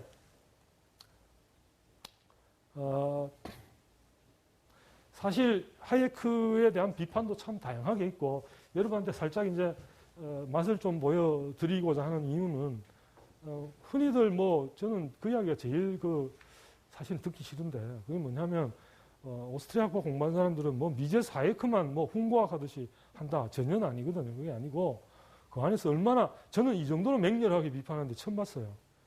자기 예의는 갖추지만 무섭게 그래서 이 정도로 그렇게 할 수 있는 게 참 대단하다.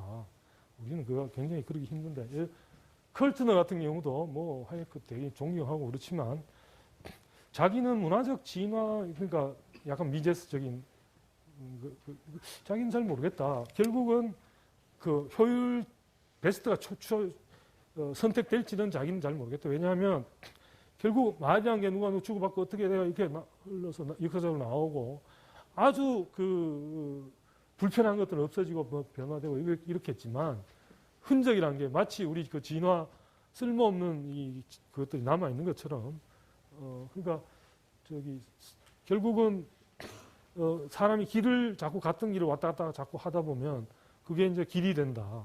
근데 그게 누군가 한자 갔는데 마치 딴 사람 또 발자국 보고 또 가고 하다 보니까 길이 된 거지. 그게 뭐 shortest cut 가장 빠른 지름길이라는 보장은 없다. 뭐 이런 이야기들을 좀 하고 있습니다. 그래서 하여튼 뭐 이런 게 있고요. 그다음에 또 월터 블락 이 사람 또 굉장한 비판인데 나 이 비판 읽어보고 진짜 경이로움을 아까 말한 하이에크가 자기를 많이 이제 학자로 성장하도록 도와준 사람인 걸 고마워하는 거고 그리고 그 고마워하는 마음을 제대로 표현하는 방법은 그 사람 날카롭게 비판하는 거다 이거죠.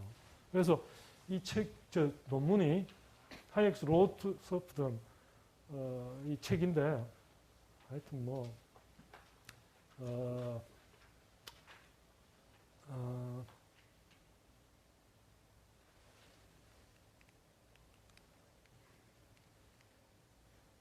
그래서 여러분한테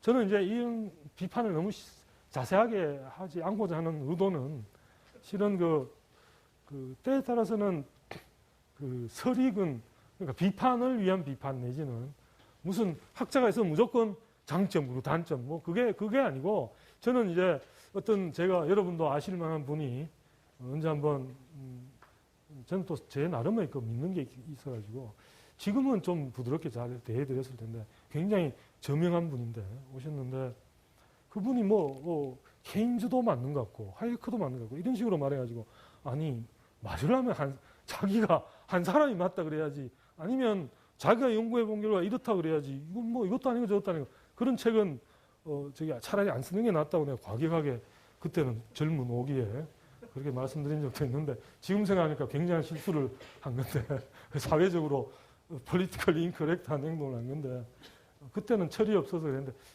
근데 오스트리아 학파 근해에는 그게 이제 분위기가 풍부학을 하는 게 아니라 그 분위기가 살아 있습니다 지금도.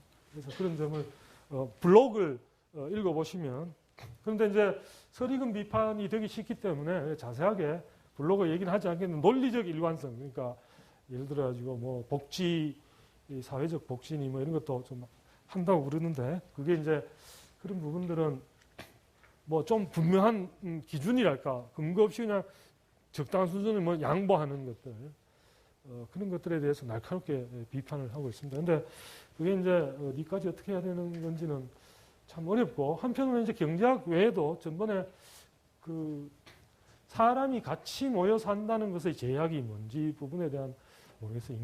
결국은 인간 본성 내지 여기에 대한 성찰이고 그걸 누가 깊이 있게 하는 건데 경제학적인 시야의 범위 안에서 그러니까 자 오늘 이 소환장을 어떻게 하고 있고 그 부분 안에서는 나름대로 하이에크가 거기에 충실하게 사회주의자들이면 다 다양한 논쟁을 했고 그다음에 그 나름대로 제가 보기에는 지금 국제금융위기 일어나고 그다음에 등등을 나름대로는 잘 설명하고 있다고 제가 낀 안경이 그렇다 보니까 제가 이제 하이에크를 공부했으니까 미제스리거를 저는 그렇게 생각을 하고 있습니다.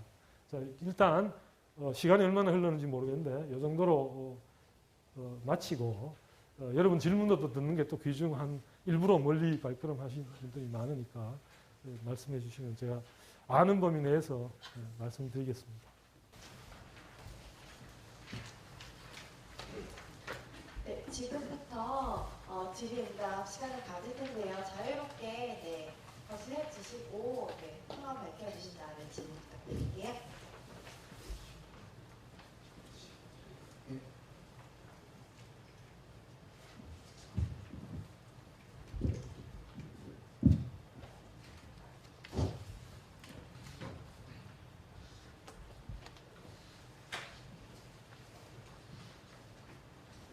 안녕하세요. 저는 프리덤 팩토리 의원입법 평가시민위원회 이용석 간사라고 하는데요.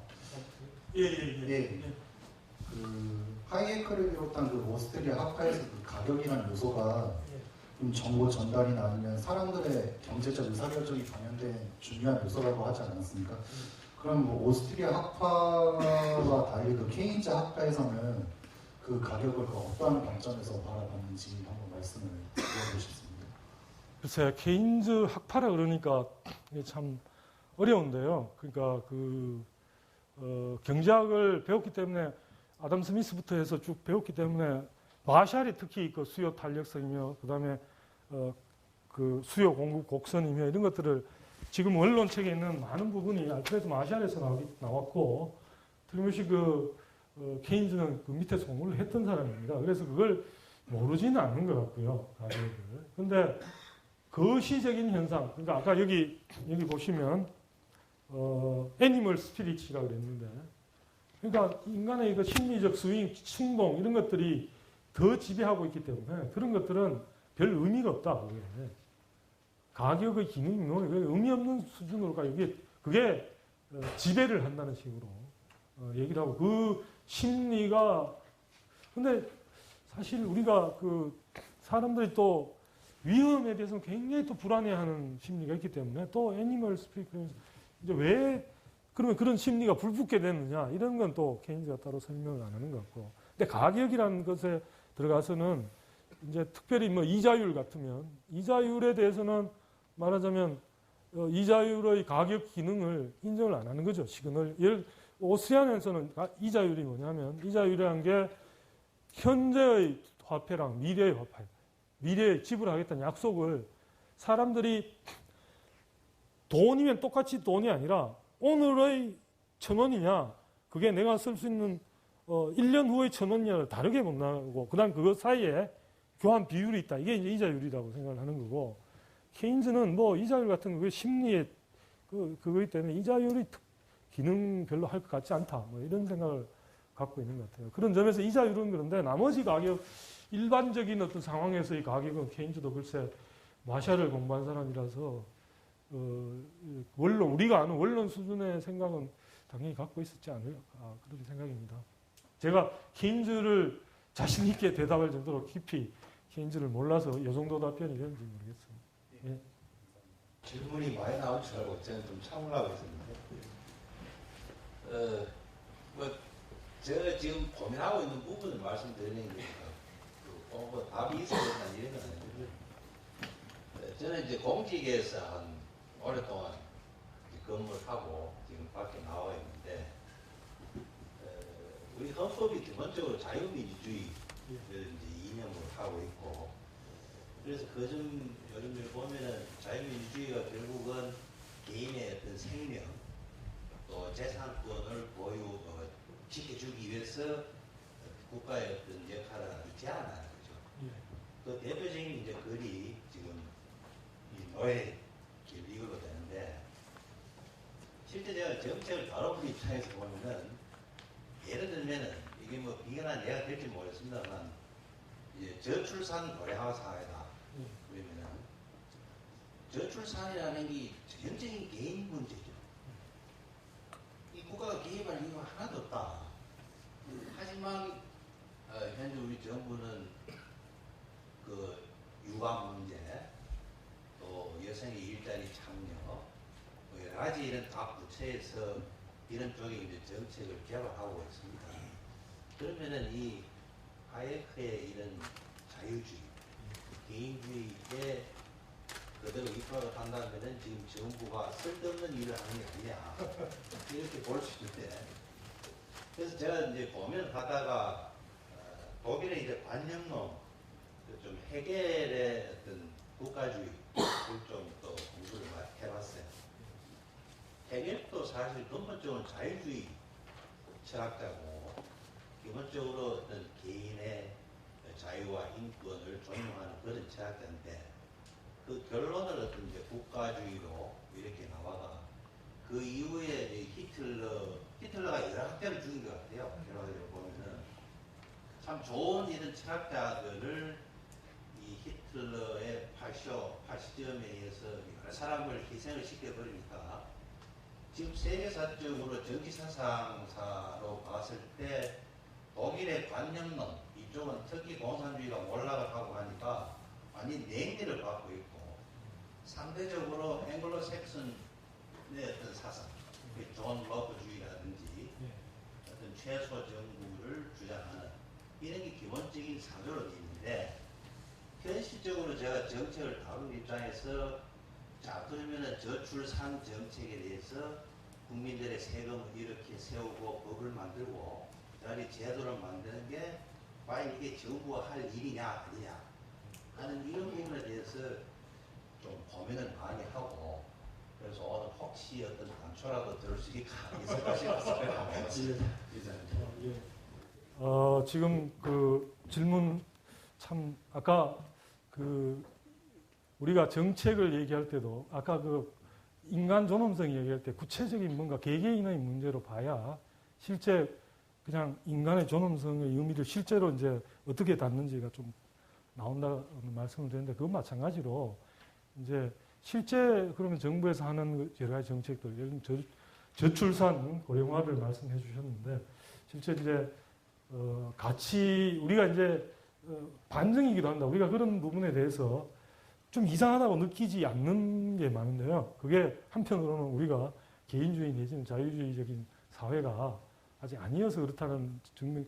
경제 성장도 우리가 이제 한번 생각해 보아야 될 부분이 물질적 수단이 많아지는 것은 괜찮지만 예를 들어서 어떤 압제적인 방법을 통해 갖고 경제 성장을 빨리 할 수 있다고 했을 때 그게 바람직한가? 이건 또 다른 차원 문제거든요.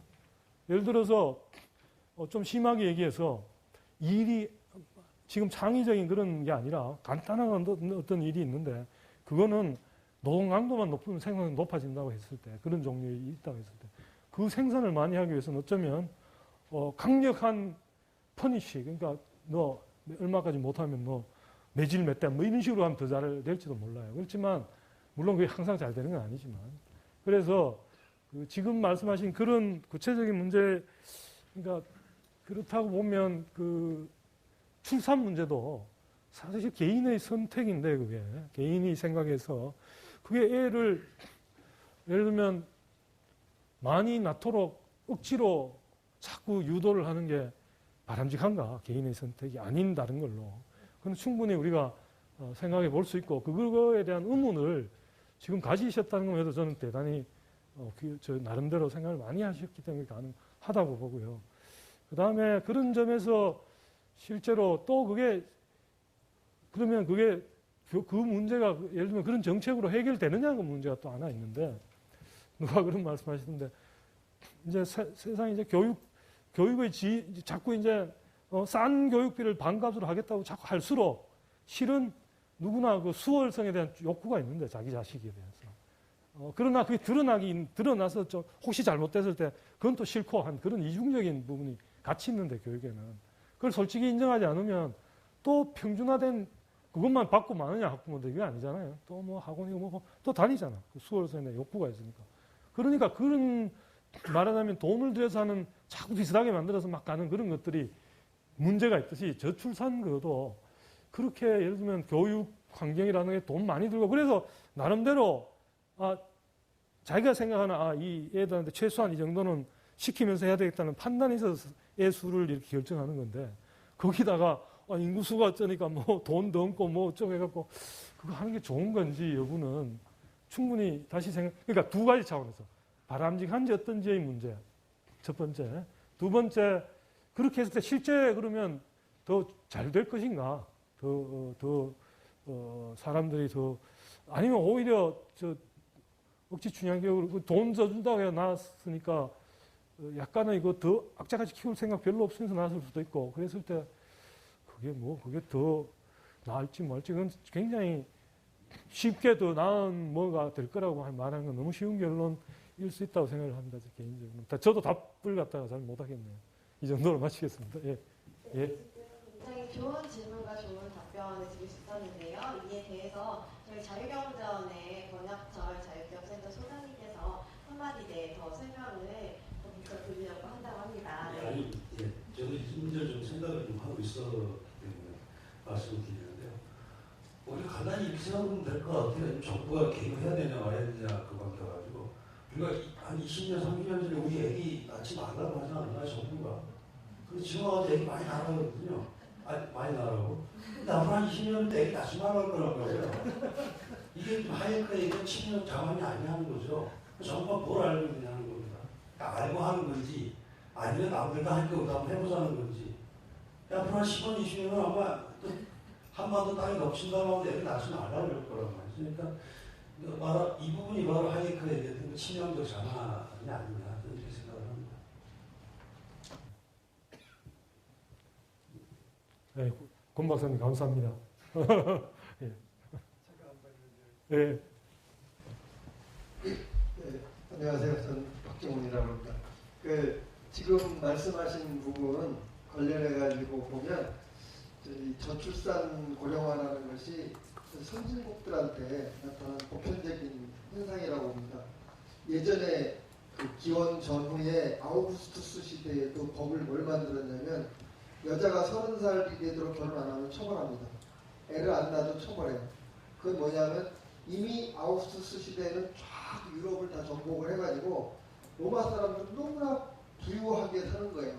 그러니까 질병에 걸려 죽을 확률도 없고, 그러니까 애를 그렇게 많이 낳을 유인이 없고, 따라서 조금 나가서 잘 기르는 이런 쪽으로 되는데, 선진국들도 일반적입니다. 근데 미국 같은 경우 공화당을 지지하는 사람들이 애를 좀 많이 낳는 경향이 3명 정도, 민주당을 지지하는 사람은 2명 정도 낳는다고 얘기를 하는데, 왜 그러냐면 공화당은 그 신앙의 힘으로 이것은 낙태는 뭐 안 좋다 이런 식으로 해서지 다른 건 아니고, 기본적으로 이게 선진국에서 보통 나타나는데 로마도 그렇고 지금 우리나라도 그렇고 일정 정도 이 부유한 수준이 되면 약간 그 민족주의적인 감정이 섞여 있어가지고 사실 프랑스도 그렇고 이렇게 민족주의적 정서가 강한 나라일수록 우리 언어를 가진 사람이 아기를 낳아야 된다는 쪽에 이걸 되게 강조를 합니다. 그렇지 않은 나라 같은 경우는 노동력은 사실 그 우리나라도 상당量산비 업종을 비롯해서 많이 그 해외에서 이렇게 들어오거든요. 상당 정도 이게 노무현 대통령 때부터 시작됐는데 노동력에 대한 고려, 민족주의적인 정서 이런 것들이 있어가지고 이게 많이 되는 그 미제스는 이제 정부 정책에 대해서 얘기를 할 때 항상 효과성을 보거든요. 효과가 있냐?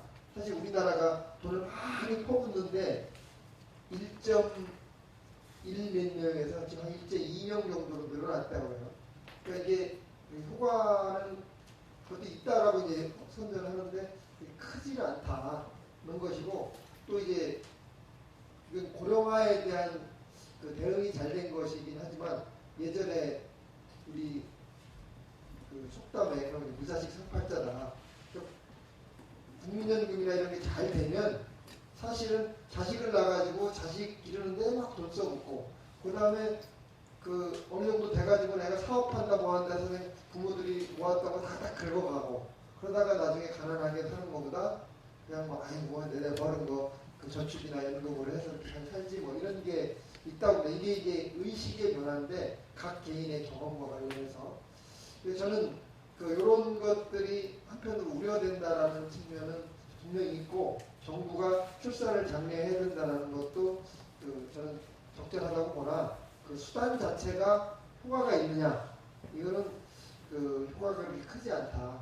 뭐 어떤 사람은 그런 얘기하더라고요. 프랑스처럼 밤 12시부터는 음란 영화를 TV에 다 틀어준대 이런 얘기도 하는데 그 저는 여러 가지 방법인데 결국에는 개인의 선택 내지는 뭐 신앙의 힘, 사회적 분위기 이런 것들이 어우러지는 것이지 정부 정책이 뭐 출산할 때 얼마 주고 한다고 그래가지고 야 그거 출산할 때 1,000만 원 받으려고 그 애를 낳아서 열심히 기르고 그 다음에 이제 애 낳으면 그 직장도 못 다니고 기타 등등 여러 가지인데 1,000만 원 때문에 그런 걸 할까? 저는 그렇게 보지는 않아요. 애를 낳을 사람이 그걸 준다고 아이 뭐 감지덕지다 이런 정도가 아닐까 이렇게 생각합니다. 네, 감사합니다. 참고로 그 1,000만 원 준다고 애를 놓고 안 놓고가 아니고 1,000만 원 주는 자치단체로 와서 애를 놓고 원래 돌아갔어요.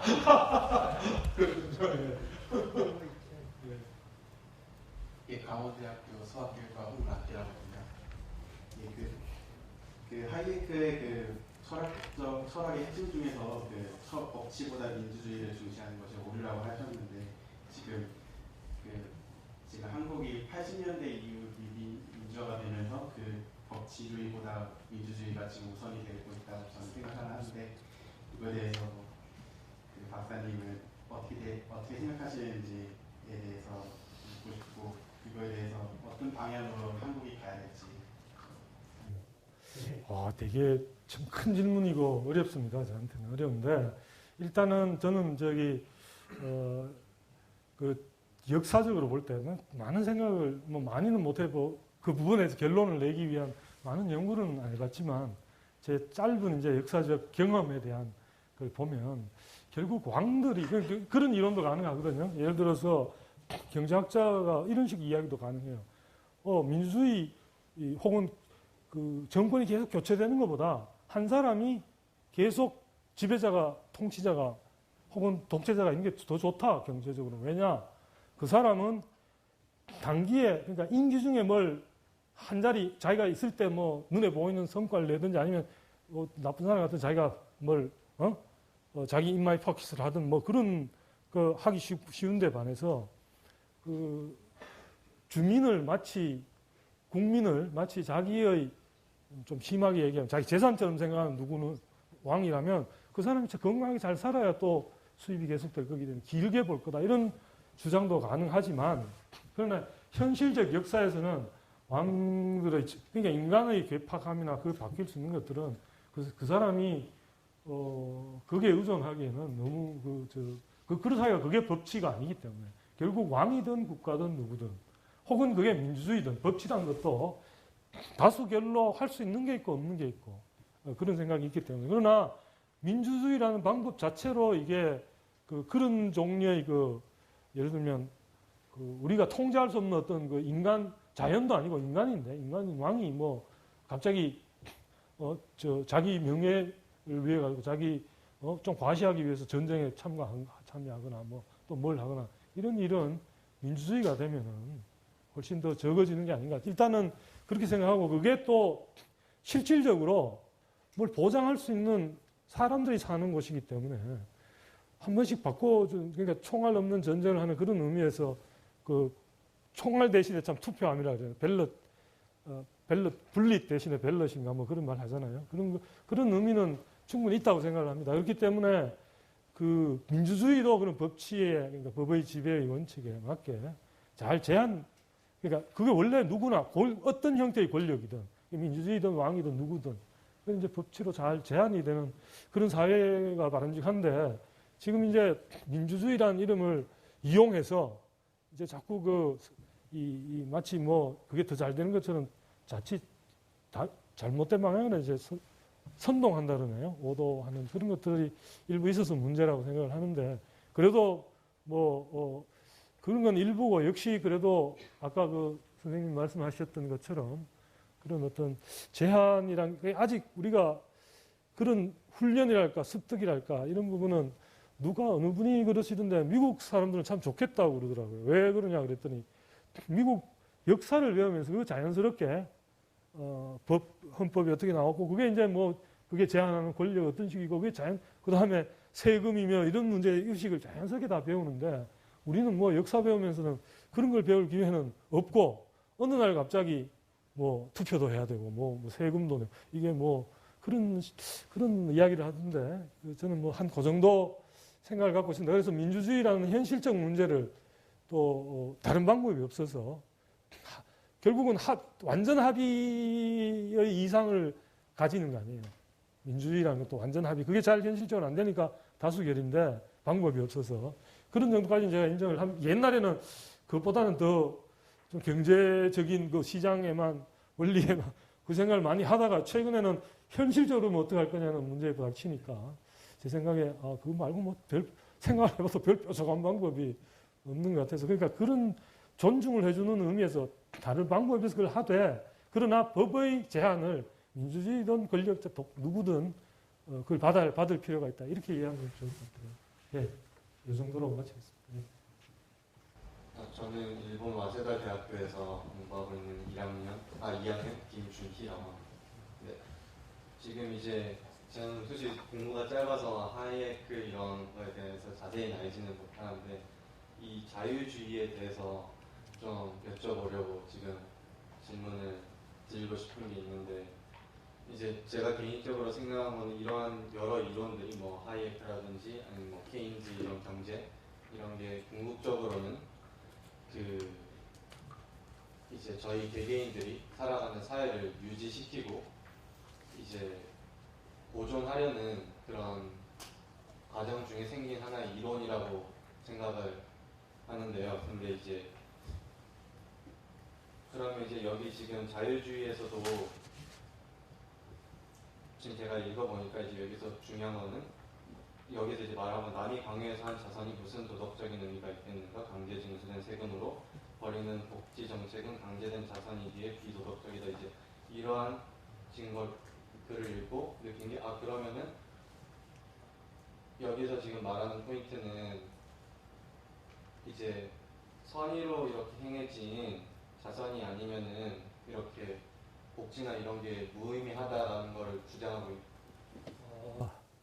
그렇게 말하니까 또 질문의 형태를 그렇게 하니까 무의미한가 이렇게 말하니까 하이에크는 무의미하다고 보지 않았습니다. 오히려 많은 그걸 양보라고도 볼 수도 있고 그렇게 되면 블록이 원리적으로 일관되지 못하다고 아주 치열하게 비판을 하고 있지만 그러나 그걸 무의미하다 그러니까 예를 들어서 흔히 그것까지는 사람들이 인정을 하잖아요. 어떤 의미냐면 이제 자선도 있으니, 그러니까 이 지금 현재의 시스템이 자발적인 자선이 없어지고 자꾸 그게 이제 세금으로 대치되고 그런 부분은 바람직하지 않다고 생각을 합니다.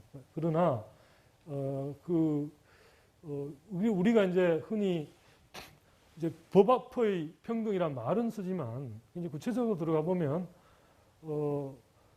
뭔가 진실을 밝혀내는데도 돈이 들어가고 그게 그냥 되는 게 아니고 자원이 투입돼야 됩니다. 그러면 어떤 사람이 법을 여러분이 법정 싸움이라는 게 얼마나 지리한지 한번 경험을 해보시면 그게 결국은 인내심 싸움 같은 거고 그 증거 찾고 뭐 그 전부 실은 굉장히 어려운 작업들이거든요. 결정 그런 거 찾는 것들이. 그러면 거기에 얼마나 그래서 이 사회적으로 사람들이 이게 이제 정의란 게 진실이라는 게 판단되는 그게 돈을 얼마나 많이 갖고 있느냐에 따라 예를 들면 그 법 그런 것도 얼마든지 그 진실이 아닌 게 진실이라기보다는 예를 들면 그걸 밝혀내는데 많은 자원이 든다면 많은 사람들 실에 포기하거나 그렇지 않겠어요?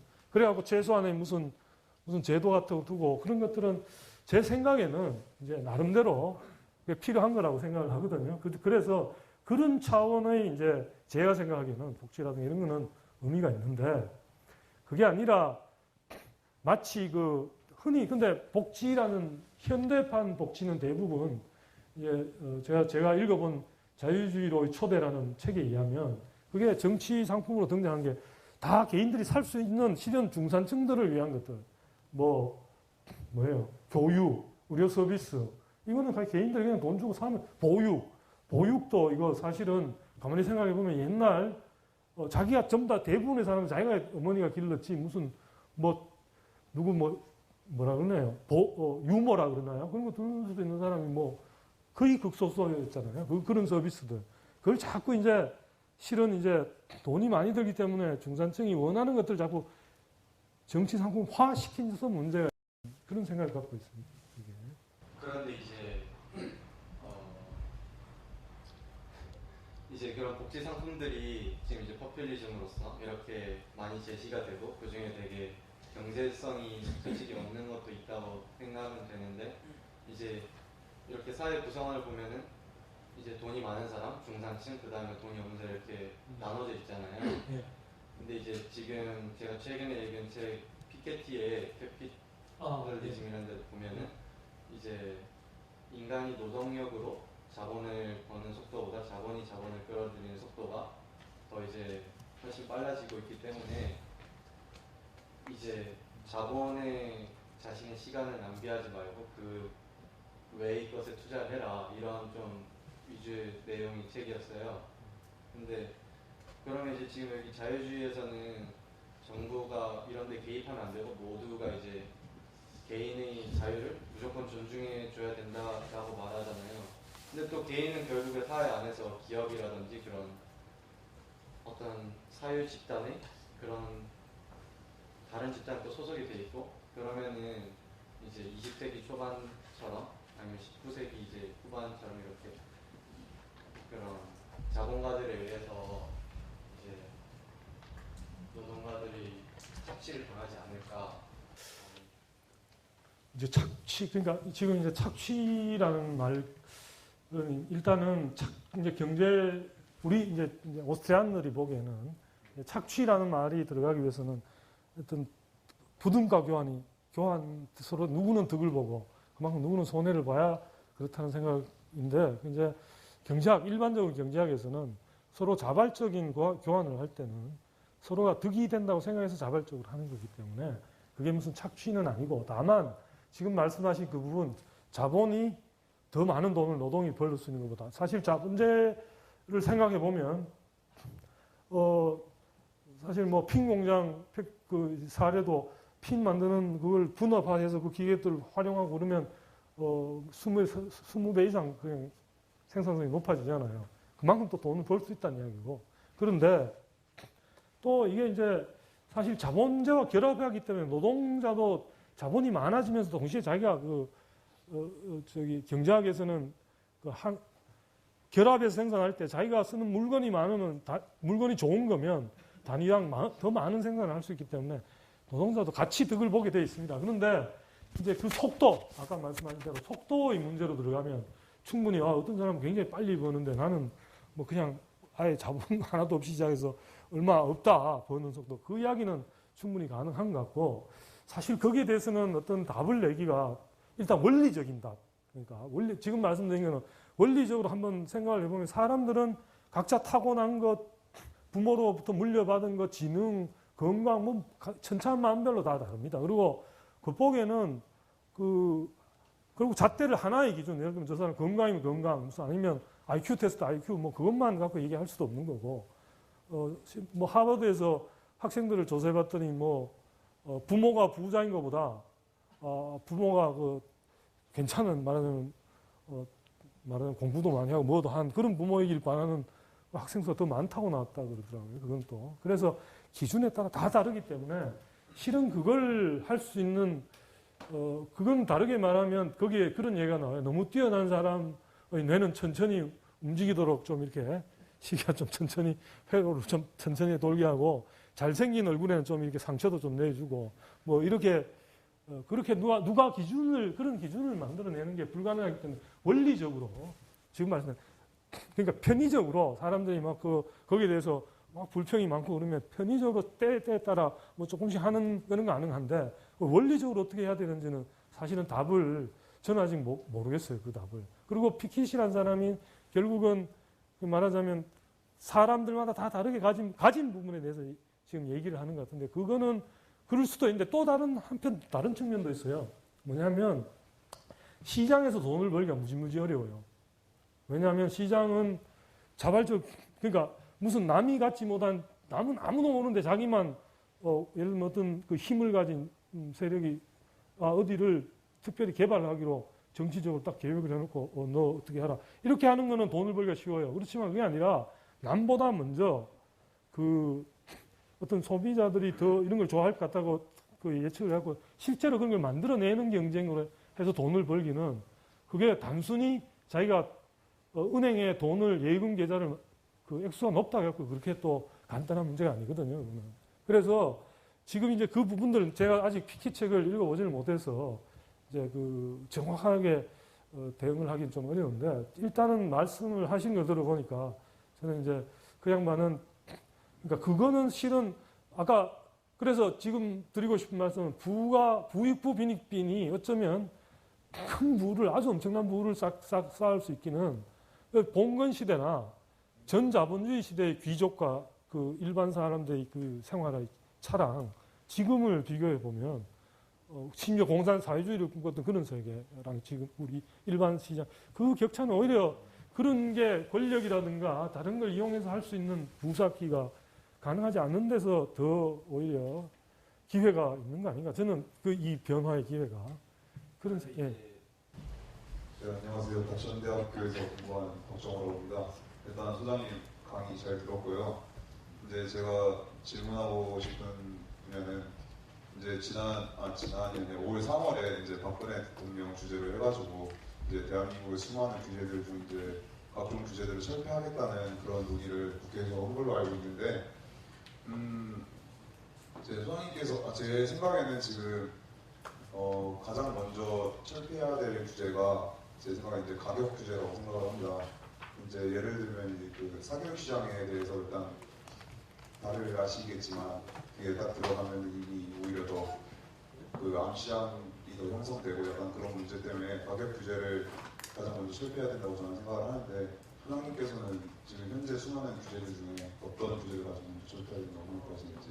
예, 지금 아주 좋은 말씀을 하셨는데, 얼마 전에 봤더니 대구대 전용덕 교수님이 가격 규제가 가장 중요한 규제라고 그 글을 하나 쓰셨던데, 저도 그렇게 생각합니다. 그러니까 우리가 흔히 규제 그러면 그걸 빼놓고 시장이라는 걸 그 조정 기능을 그 실제로 그걸 이제 논리적으로 그러네 경험적으로 이게 자기가 체득하느냐 마느냐 거기에 따라 많이 달라질 텐데, 흔히들 이제 보니까 그 아까 버틀러하고 또 한 사람이 공저한 400년간의 가격 통제의 역사인가 400년이 몇백 년인가 하여튼 몇백 년의 이야기가 쭉 적혀 있던데, 그걸 봤더니 정말 줄기차게 그 말하면 이런 식의 돈을 많이 그 그 화폐 변조를 해가지고 더 많이 찍고 가격이 오르니까 이번에는 투기자들이 때문에 가격이 올랐다고 걔들 처벌하고 그러면 또 가격 규제하고 그 악순환이 끊임없이 계속되던데 그게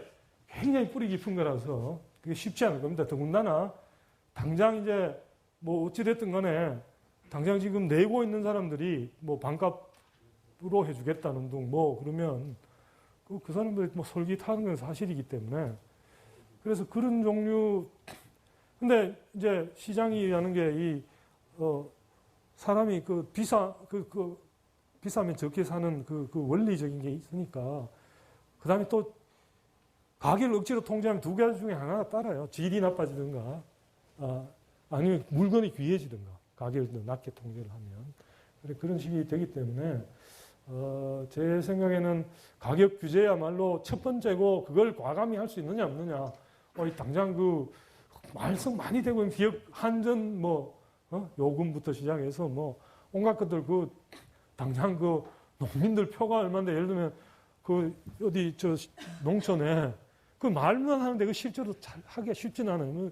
거기 비닐하우스 같은 거 할 때 뭐 그런 말 하던데요. 그러니까 전기라는 게 가장 가스를 떼서 전기를 생산하는 게 더 고품질의 에너지인데 가스 가격보다 가스와 노동력, 그다음에 자본 설비가 들어가서 만들어낸 전기 가격이 더 싼 경우가 지금 발생하는데도 정치적으로 그걸 감면해주고 더 싸게 해주는 걸 예전처럼 받는다 그러면 그런 과감하게 해낼 정치인들이 몇 명이나 있을지 아니면 딴 사람이 하면 좋겠는데 자기는 뒷장 서고 싶지 않겠어요. 그래서 그게 가장 중요하면서도 실제로는 하기가 굉장히 어려운 과제라고 생각합니다. 예.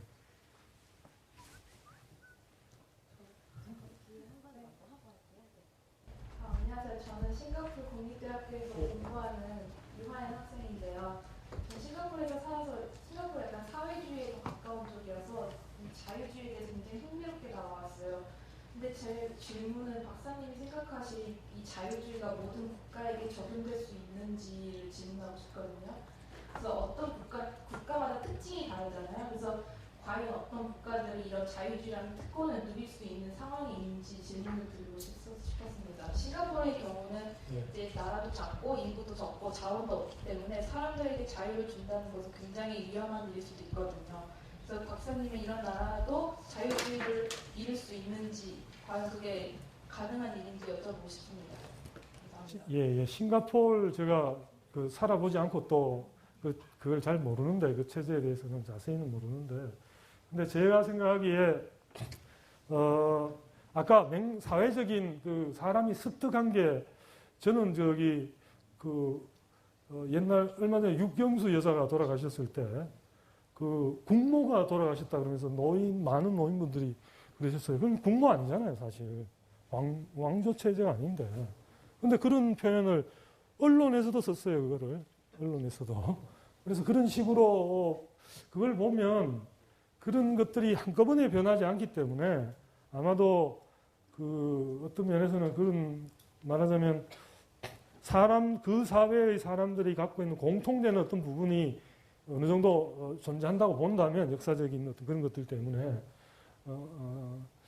그런 것들에 맞게 조금씩 가는 게 현실적이라는 건 받아들이지만 원리에 있어서 어떤 원리를 선택할 것인가의 부분에서 이런 원리를 했을 때 이런 장점이 있고 저런 원리를 했을 때 그런 비교를 했을 때는 제가 생각할 때 각 개인들이 그런 걸 잘 인정해 줄 수 있을 때 서로에게 도움을 주는 말하자면 그런 쪽으로 갈 수 있지 않을까. 그리고 아까 재래시장 이야기도 조금 나왔는데 사실 사람들의 손은 너무 무지무지 다양합니다. 그래서 일정한 정도의 그것만 있으면 어떤 사람은 요즘 벌써 자기들끼리 모여갖고 어디 저 구석진 데까지 찾아가서 뭘 하기 위해서 몇 명들이 모여서 찾아가는 판인데 역사적인 의미가 있는 곳이라 그러면서 그런 세상이 점점 되고 있는데 재래시장이라고 해갖고 단순히 대형으로 그냥 크게 많이 똑같은 진을 빠르게 해서 그것만 좋아하리라고 저는 생각 안 하거든요. 다양하게. 그러니까 사람들이 오히려 마치 편리하지 않은 수제 뭐가 더 비싸듯이 명장이면 그런 게 또 있기 때문에 그래서 저는 그런 어떤 원리적인 부분은 그런 걸 받아들이는 게 좋은데 사람들이 우리가 시간과 공간에 갇혀 살잖아요. 그 뭐 어쩔 수 없잖아요. 그게 뭐 제가 아직까지 낯선 부분들이 저는 배웠지만 미국에 공부하러 처음 갔을 때 굉장히 낯설게 느껴졌던 부분들이 있었거든요. 예를 들면 뭐 교수한테 first name 그냥 부르고 이런 것들은 제가 도저히 앞에 가서 흉내 낼라 그랬다 주저 이게 잘 안 되더라고요. 이게. 그런 것처럼 그게 지금은 아마 여러분들 벌써 저보다는 다르게 많이 극복하셨을 거예요. 그런 게 있다고 봅니다. 그렇지만 그게 우리나라 국제 간의 싱가포르하고 비교하면서 제가 뭔 명쾌한 설명을 드리기에는 제가 공부가 짧아서 그 정도로 말씀드릴게요. 예. 예. 예. 안녕하세요. 저는 성균관대학교 경제학과 다니는 박형진이라고 합니다. 제가 개인적으로 라스바드 이런 책을 많이 봤었는데 하이에크 노예 얘기를 보면 생각보다 그 라스바드에 비해서 되게 국가의 개입을 인정하는 발언을 많이 하거든요. 우선 뭐 여기서 보면 뭐 국가가 이런 식으로 보장을 제공하는 것과 개인의 자유를 보장하는 것은 동시에 성립될 수 있다든지 아니면 뭐 경쟁을 위한 계획은 허용될 수 있다는 또 국가의 개입에 대해서 많이 인정을 하는 태도를 보이는데 그 국가의 개입을 어느 정도 허용할 수 있다고 보았는지랑 혹시 나중에 입장에 변화가 있었는지 그걸 묻고 싶습니다. 이제 하이에크 그러니까 우리가 어떨 때는 참 판단하기 어려울 때가 있어요. 제가 그러니까 학자라는 사람도 참 힘들구나 그런 걸 느낄 때가 많습니다. 왜냐하면 논문을 쓰는 사람들이 이미 앞에 많이 적어놨기 때문에 누군가 해놨잖아요. 이미 이 사람들의 문제. 근데 또 다음 사람이 또 한 번 더 후벼 파서 또 이게 찾아내기 때문에 제너럴한 무드가 어떤 쪽이었다 이 사람이 그걸 더 원리는 이런 걸 채택했다 이게 아니라 그 발언 하나가 마음에 드는지 아닌지 다 분석하기 시작하는데 그렇게 들어가면 하이에크가 지금 말한 것처럼 라스바디안 특히나 이제 월터 블록이 대표적인데 그런 입장에서 보면 예를 들면 정부가 도대체 어떤 기준으로 예를 들면 세금이란 게 노직의 표현처럼 세금이란 게 결국은 자발적으로 우리의 문제를 해결하기 위해서 자기들이 내는 것. 이 넘어서는 부분은 다 일종의 강제 노동이다. 왜냐하면 자기 노동하에서 번 돈의 일부를 그 시간을 정부가 시간을 가져간 거기 때문에 그 강제 노동이라 그랬고 라스바드도 그걸 따르고 있는데 그런 사실은 노직의 그런 이론들이 라스바드한테 나왔다 그러는데 그런 관점에서 보면 하이에크가 그런 기준을 세워서 무슨 원리적으로 그 이야기를 풀어간 건 아닙니다. 이게 처음에 이거는 원리 뭐 그런 게 아니라 그냥 정치서적이다 그러면서 딱 쓰고 들어갔듯이 노예 얘기를 저는 그리고 여기를 보기에 따라서는 이게 이제 공공선택론이라는 걸 요새 하는데 노예 얘기를 이제 초기 버전의 공공선택론이다 또 이렇게 볼 수도 있고 그러니까 저는 그래서 비판을 별로 소개하지 않은 이유는 이제 우리가 때로는 어떤 음식의 맛을 평가할 때, 야, 이건 이거는 저기 맛이 뭐가 별로야, 뒤끝이 시큼하고 이거는 그게 아니라 숙성된 김치가 이런 게 좋아부터 먼저 좀 이렇게 하고, 그 다음에 좀 알고 난 다음에 조금씩, 이런 것들은 더 철저하지 못한 부분은 이런 쪽에서는 그랬구나. 이렇게 볼 수도 있고, 아니면 또 다른 측면에서는 그때 이제 자유주의자들이 이게 케인지안부터 시작해 복지국가는 이게 막 하도 기세등등 하니까 이게 논이고 뭐고 이게 끼일 자리가 없으니까 사실은 그런 부분에 일부 양보를 통해서 입지를 추구해간 부분이 분명히 있습니다. 또 마치 새누리가 오늘 갑자기 복지 들고 와서 선거 그거 하는 거랑 비슷하게 그런 부분이 분명히 있어서 하이에크가 어디까지 정치적인 의도를 했고 어디까지가 논리적으로 그렇다고 여기는지는 분명치 않아요. 그렇게 명쾌하게 쓴 글은 제가 못 봤어요. 다만 아마 앞에 딱 앉혀놓고 하이에크를 우리가 좀 죄송하지만 그렇게 해본다면 하이에크도 아마 이거는 정치서적 내가 무슨 원리적으로 이걸 내가 따진 건 아니다. 아마도 그 정도 답변을 하지 않았을까. 근데 하이에크만큼 사실은 처음에 제가 하이에크를 읽었을 때 라스바드 읽기 전에 어떻게 굉장했는데 또 라스바드 읽어보니까 또 그런 게 또 철저한 원리적 측면을 따른다는 측면에서는 하이에크는 그런 부분은 어떤 뭐랄까 엄격함이랄까 이런 게 조금.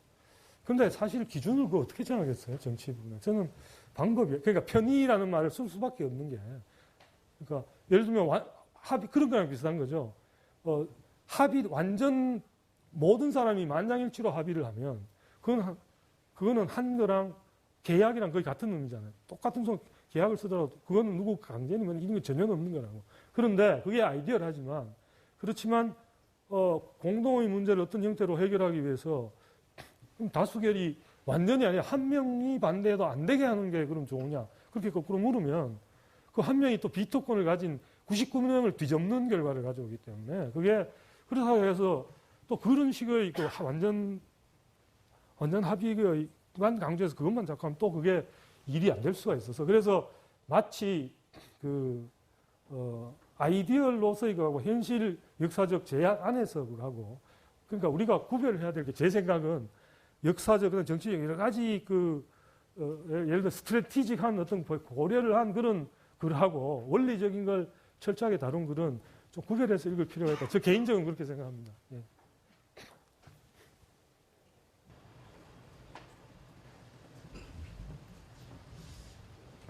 네, 이렇게 장시간 강의를 해주시고 또 질의응답 하면서 모두 참여해주신 모든 분들께 다 함께 네, 박수를 드리고 싶습니다.